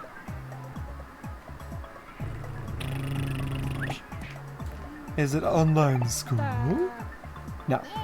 No, it's not online school. Good job, Trinity. It's everything is canceled. Yeah, everything is canceled. Except for this. We're here. And live. Now everything is canceled. When Corona's out there. Alright, who's in the lead? Can barely read that. Kitty picture. Type in a convincing title. That's not a cat. Weston, that's a coonskin cap. Oh, it is. That's sad. I thought it was a cat. I was excited. I thought he was snuggling a cat. Oh, we're sweating. It's too hot in here, isn't it? Hey, No? you had the oven going, so it's usually a little bit warm. I don't know. I'm just like physically perspiring. Well, you're welcome to open a window or turn on the air or something. Drive to Marie's house. Well, Emma, you can't stay here with Daddy. He's working. And you're a screamy girl. Quick, type in anything. Hurry, you have 5 seconds! Go fast! Actually, less than 5 seconds. There's a bit of a delay between me saying those words and... Yeah, anyways. Here are your choices. Is it just something magic? Or I hate school? Or classwork over the break equals homework? Or evil math? Or math book? Or all the homework? Or homework? Or all the homework? Do you kind of get the picture that they like giving you homework? That is not sense. Do you see Daddy? Oops, I didn't click the first one. I was supposed to click the first one. I clicked my favorite one. Instead, I hope that's okay. I still know whether it was right or wrong and I didn't make myself win. Oh, just pick one. Just something magic. It is something magic. Because it's books. Books are magic. Okay, who picked They can what? transport you. Is it I hate school?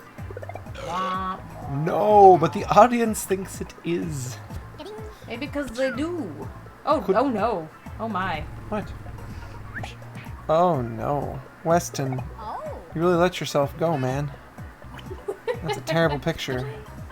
You need to shave and clean up your face a bit. Wash your face, son. Is it evil math? No, of course it's not evil math. Don't cry. It's just pants. Emma cries when I put pants on her. I thought it was a pretty good one. Want her pants? No, not Emma's pants. The thing that Trinity wrote. I love you. Oh, what's that? Something from Weston. Thank you, Weston. I see your nose now. Oh, the homework!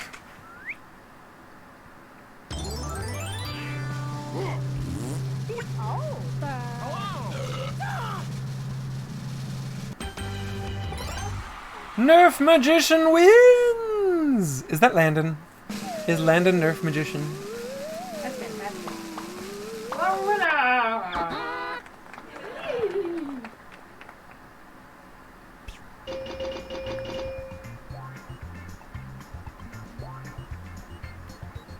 Everyone got put on timeout to stop the emoji war before it got too big.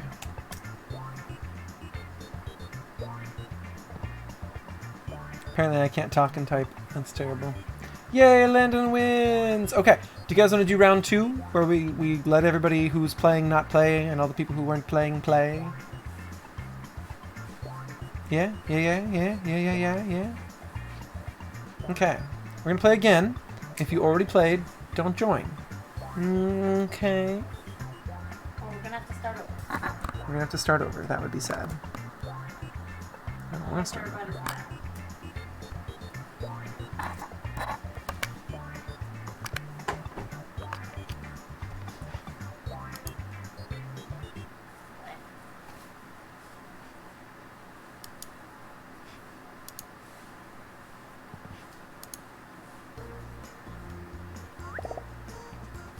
I think we just have time to do this and a survive the internet. You guys keep calling it break the internet. It's not break the internet. It's survive the internet. Break it! Survive the internet. Break it!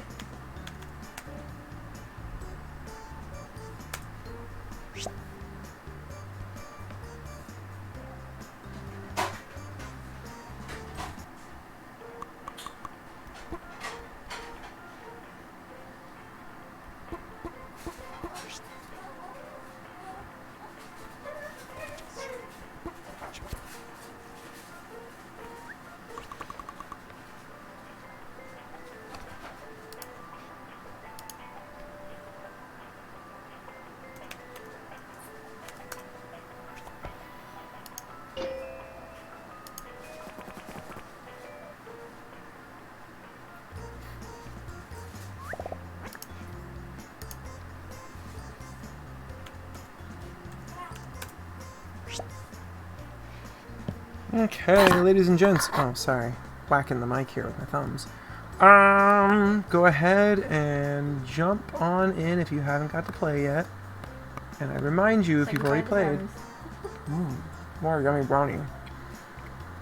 Bye, brownies. Have fun at my sister's house. If you haven't got to play, don't play just yet. We'll wait and see if there's room.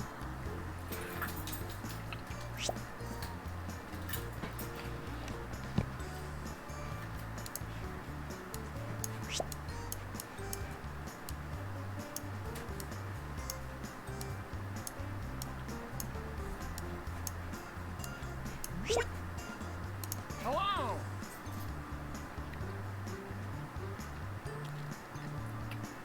Who's Big Boy Saucy? Oh my. Why would you name yourself that?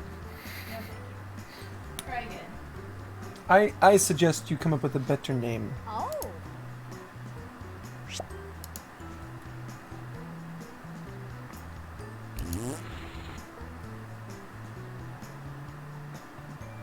Nerf Magician, you already played. You won last round. Don't be a butt.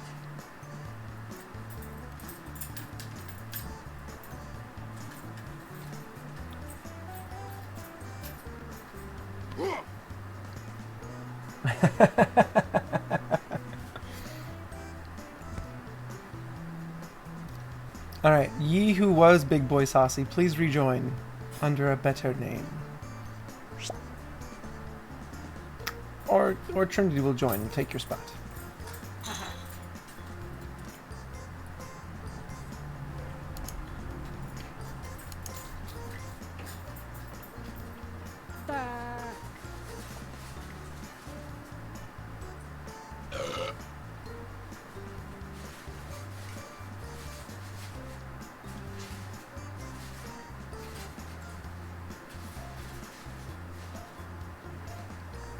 Hurry, Trinity, we are waiting.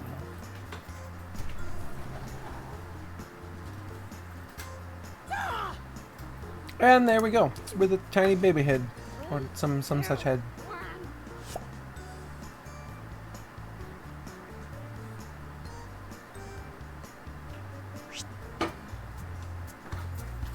Hey, welcome to Drawful. 8 players? Sweet. I live for the big crowds. Let's get going. Okay, the drawing prompts have gone out. They should All right, be on ladies your and gents. devices now. Draw, Kind draw, of weird. and then draw. Like Frat Bros or Mad Max Fury Road cosplay. Draw a picture on your device that would have that title, and when you're done, hit send. You'll get points for each player that can correctly guess your title. So, have fun.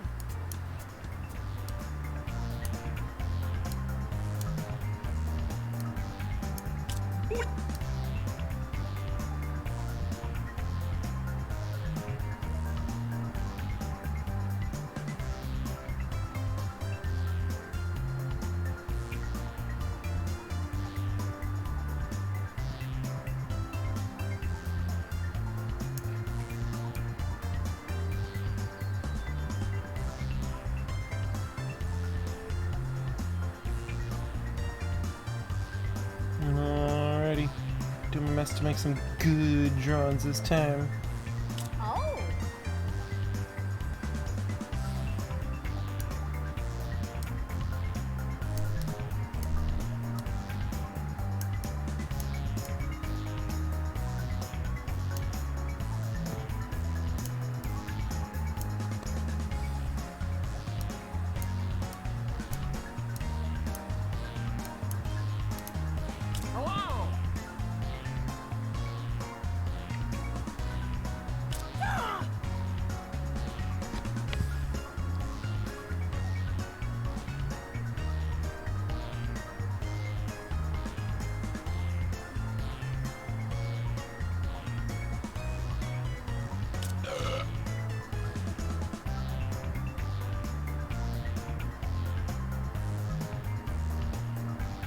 Only 30 seconds left to finish your drawing. Maybe 30 go. seconds! Hit send Draw, now. draw Don't like you've miss never your drawn before. Actually, draw like you're an expert drawer. That'd be much better.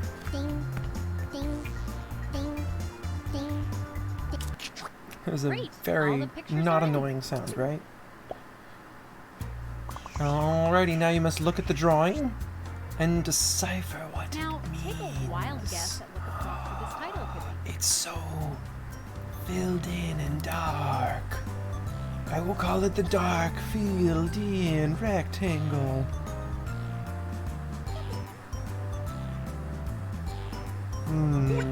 Oh!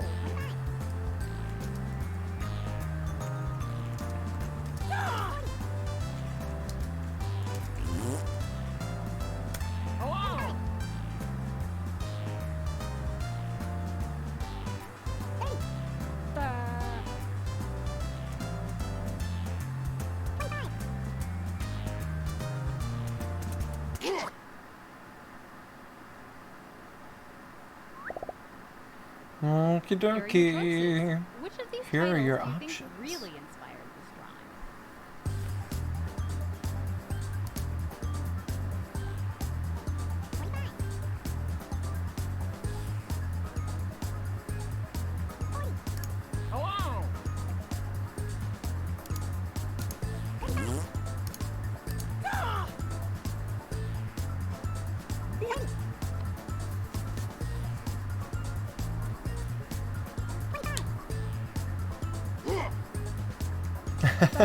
Hunter, you chose a terrible name. Oh! So And here are your I picks. banned you from your terrible name. This is the consequence of picking terrible names. If you would like to play, you should have better names. The freedom to choose your own nickname was squandered on Big Boy Sausage. It's a terrible name.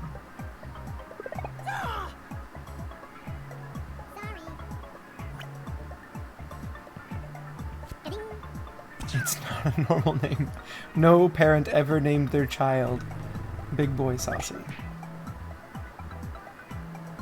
Nope. Never happened. No, sir.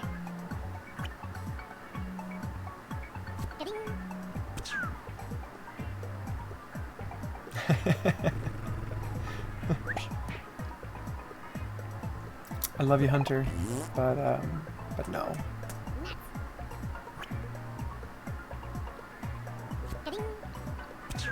Is it your head, the darkness in the soul of man, or getting on a bus seems really scary now? I got 2 of you? That was mine! I've captured your votes.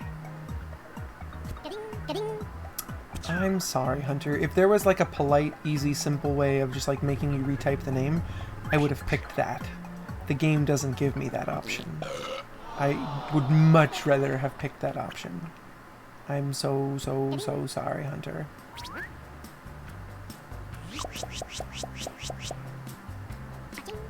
Your drawing of yourself now is very appropriate, sadly. Ugh. Sad little penguin. Also, yeah, it's not a bus. Someone probably started and then gave up and did not want to draw that. Okay, the next drawing. Put in your titles now.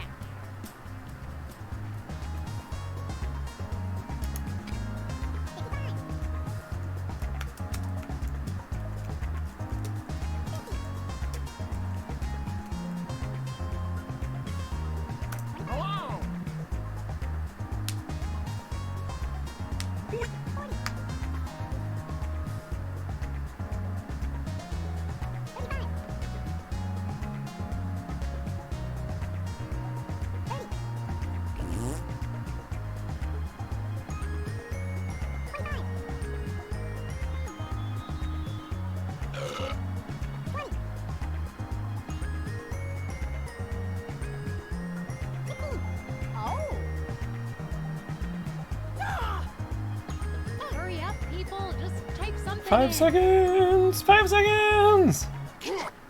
Hurry, hurry. Alright, let's see. Okay, I've here are your downloaded too many games. Watching the game, but your antenna breaks. Going over your data limit. A really stupid guy in his basement. I'm not sure where you got basement. Bedtime. Cute pie, love pie. 3.14159. Wi-Fi router. Those are things.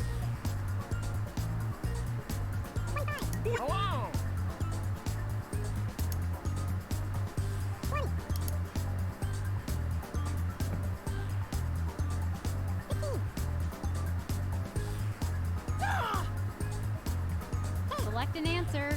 Come on. Come on, guys, hurry. 5 seconds. And here are your picks. Watching the game, but the antenna breaks. Nope. That was Trinity. Well done, Trinity. You got him.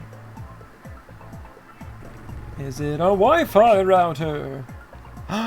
Nope. I'm a noodle. Got you, Trinity.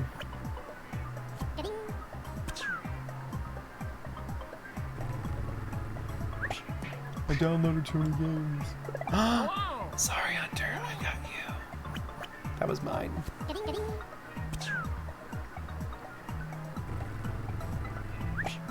And I didn't want to vote for that.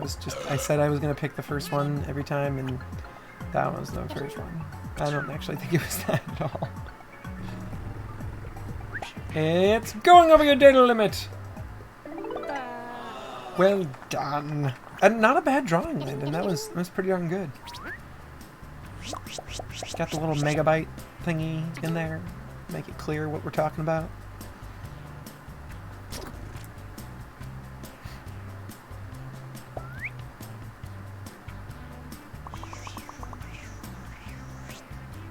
Enter your titles now.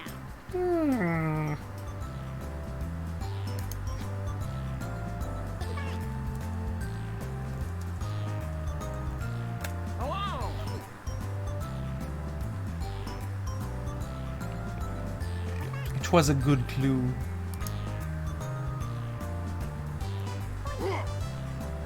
I'm sorry, Hunter. That sad penguin makes me sad every time I see him. I didn't mean to make you sad. I'm really not sure what the green picture is a picture of. It's so cramped. And have no here are idea. your choices. Alright, is it 2 people playing checkers? A twin throwing up? Eating pizza with your family? Playing marbles? IBK? Which I think is I don't know, except they hit the wrong consonant in the middle. So bored we're playing board games or game of checkers. Oh.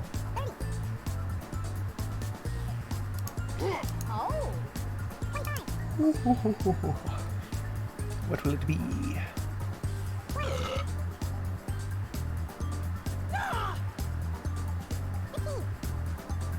Which is it? Which is it?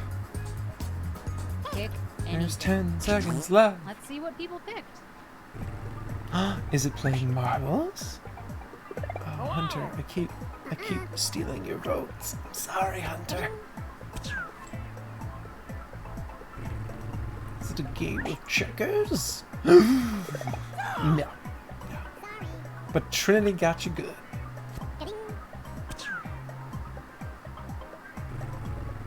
Is it IBK? No, but I had to pick the first thing, so I chose IBK. Well done, dancer number one. 2 people playing Chechers. You did write Chechers, by the way. Eating pizza with your family. Nope, that was I'm a Noodle.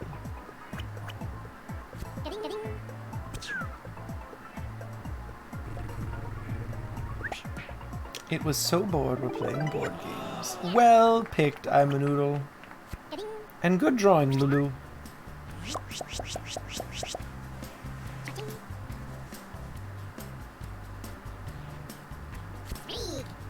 Ooh, I'm a Noodle's doing really well this round.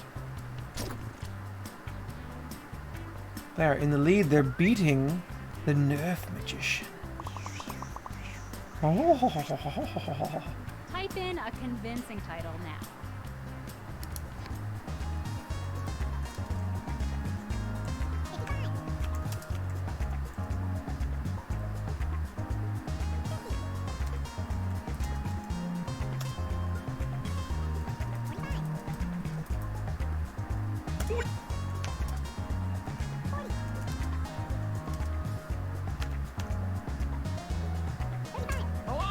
Okay. What is this madness? Oh, it's getting late.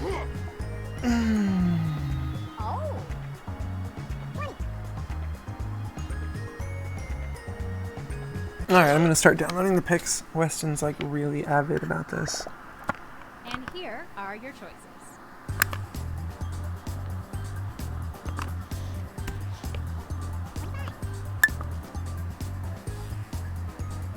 What will it be?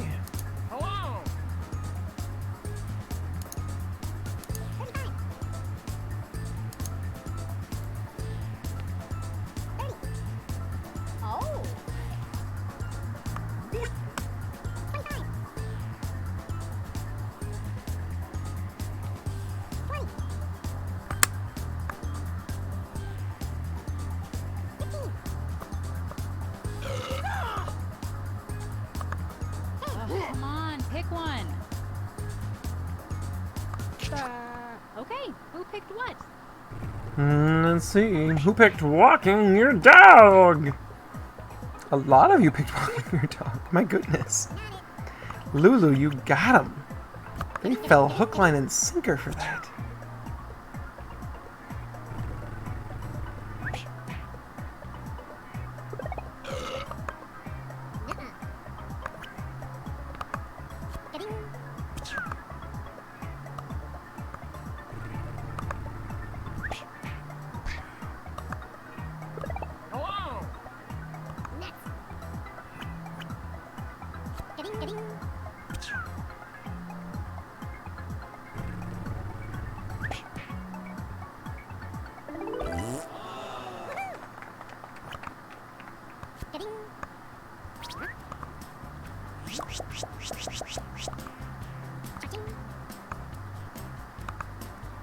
Oh my goodness.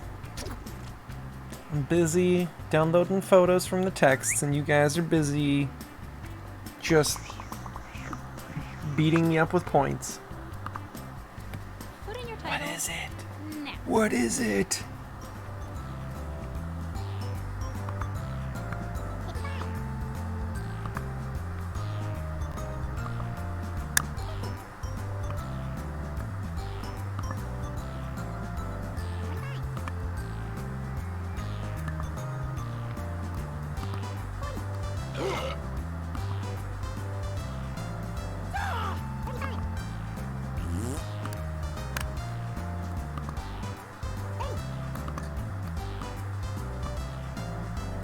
I drew this one, so I don't even get to put anything interesting in there. Oh.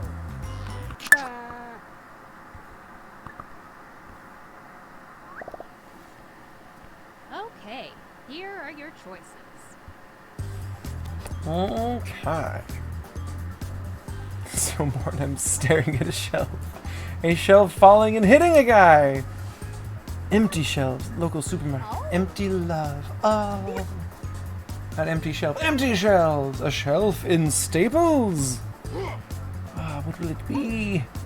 Everyone got that it was shelves, so I'm doing pretty good on the drawing. The details apparently elude everyone. But that's okay. It's not as though I really gave them much to go on. You guys did pretty darn good. I'm not sure where empty love came from. That's very sad. Pick an answer.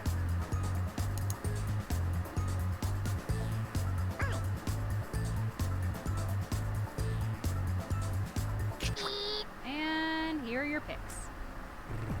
And a shelf falling and hitting a guy for no points for you. The audience picked that one. All of the audience. Dang. Nerf Magician's getting audience points. Empty shelves at the local supermarket. Wow. 4 of you. That was Trinity's! Well done, Trinity! Way to game that system. 2 grand. And the correct answer was just empty shelves. And no one picked that. I get nothing. Let's sigh.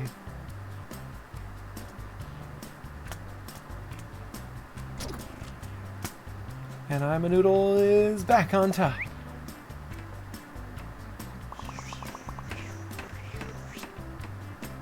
Type in a title now. There's so much going on here.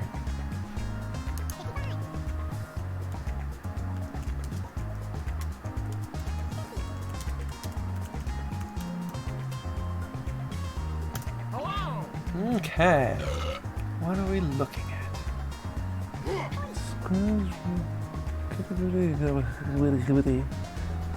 feel like the green person wrote something in the top corner in Popeye speak. You guys know Popeye? Is Popeye too old for you guys?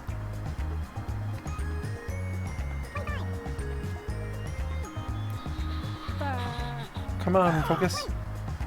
Focus.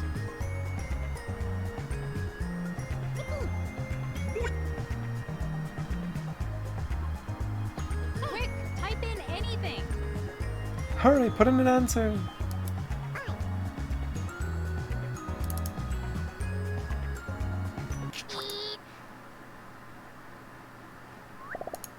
And here are your choices.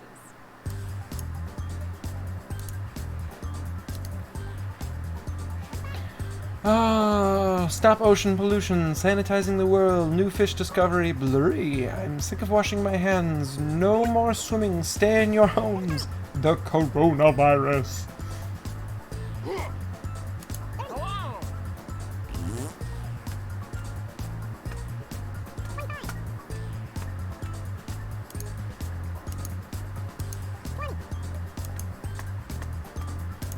Also, it's... Oh, wait. Choose something. I don't actually know. I haven't been counting. I don't know how many rounds this is. Okay, who picked what? No more swimming. Good job, Lulu. It has kind of like a swimming pool of some kind.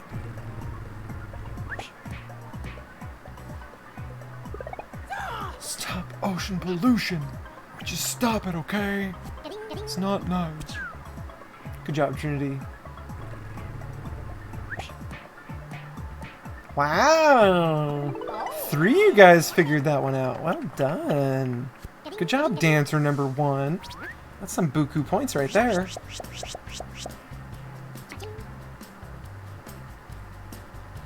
And the person in the lead is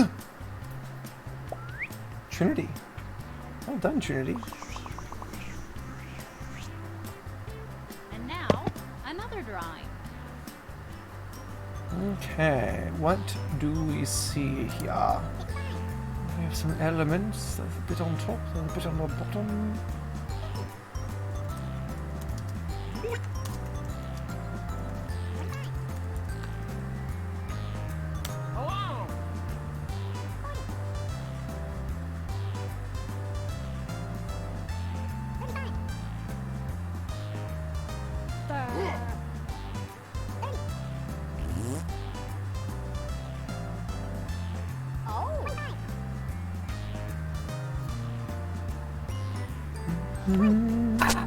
Oh, sorry.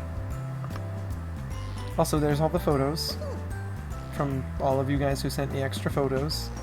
Some of them are hilarious. Some of them are very fun.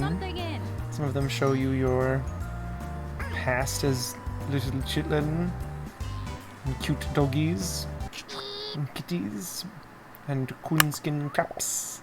Here are your Alright, choices. back to the game.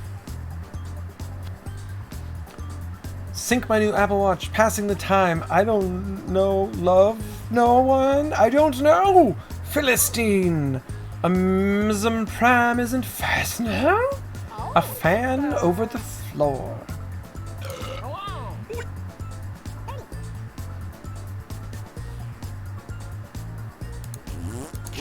And here are your picks. And sync my new Apple Watch. Booyah! Got two of you. I feel like I got the smart ones too, so I feel very nice about that.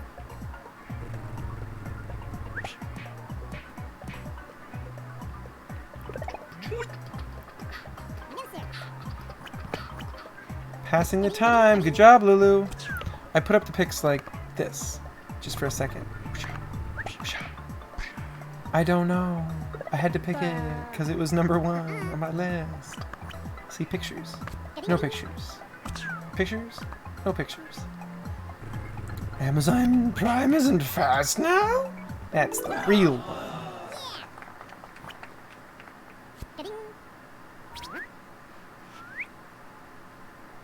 Okay. It's over! And right at 10 o'clock. I guess that means we're not playing another game. Sorry. Please don't hate me. Trinity wins! Yay! And the most liked was also Trinity! Congratulations, Trinity. You are a master drawfler. That's the technical term. Alright. We'll leave our fancy elevator music going in the background. I'll put up your photos. And I will bid you adieu. Good night, all. Feel free to text me. You have my number now. Let me know if you have any questions. We'll try and set up something, if this stay-at-home order stays in effect much longer, to continue the youth group atmosphere even while you're at home. Check out our website. Go to the CC Chico at home page. And check out the, what are they called? Follow-up resources there. I've got a little hey hi, how's it going video. I've got some funny videos, got some educational videos. I'm about to put up some more tonight. Fancy series, very cheesy. If you like cheesy, oh my gosh, is it cheesy. It's got kid actors in it. It's uber cheesy. So try that out. It's called... I'll look up the name in a second. I love the info in the series. The series is just ridiculously cheesy. It's called Young Explorers. I'm going to put that up tonight. So start looking for that on the website, CC Chico at home. The website is actually ccchico.com/at-home. But if you go to our website, it's the first thing that pops up is the big giant CC Chico at home banner. It covers the whole screen. Go there, click on follow-up resources, and then there's different sections based on age. Middle school is your ticket. Click on middle school, it's got all your videos.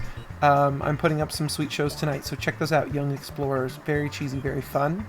Really good stuff from the science side of things, from the archaeological side of things. Just the most ridiculous child actors, and even the adult is a ridiculously bad actor. But I like the content inside the video. Is very good stuff. Anyways, check that out. Like I said, we'll get you guys some details soon about how we're going to keep doing these sorts of experiences where you get to talk and chat and see me, and I get to see you in little pictures. So yeah, we'll let you know when we figure out when the next day is. I might try and do like Wednesday after church or something like that, or maybe it'll just stay on Fridays. Who knows? I'm not yet decided, but I'm sad to see topic nights go. I will miss it. I wish we were all together. I miss you guys. Stay strong. We didn't get to worship tonight, so we're going to pray before we go. So I'm going to turn off my elevator music so we can pray. Here we go. Let's pray.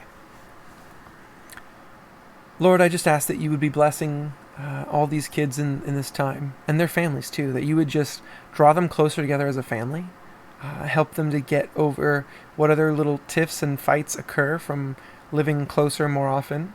Help our nation, Lord, to stay on track and to find your path in all of this, and help us, Lord, in this season of unsureness and this season of fear to be strength, to be hope, to be courage to people. Help us to take our courage from you, to not fall prey to the fear of uncertainty. And Lord, help us to be an example and a light to the people around us. I know we're not seeing people very often, but as we do see people, as we do go out to the store, as we do chat online, help us to be that light. Help us to show people that we can have sureness in you, that we can have courage and strength in you. Help us, Lord, to stay strong and not go stir crazy. Help us to come out of this season ahead and not having fallen behind. We ask all this in your name, Lord. Bless these kids. Give them some good sleep tonight. We ask all that in your name, Jesus. Amen. I love you guys. I really do miss you. Can't wait for things to get back to normal where I can just hug you and it's not like, oh, I might have got a germ. Can't wait. It's going to be cool. Anyways, that's it for tonight. This is Daniel signing off. See you guys next time. Right, the Kahoot. I almost forgot about the Kahoot. Well, gee golly. We gotta look that up, don't we?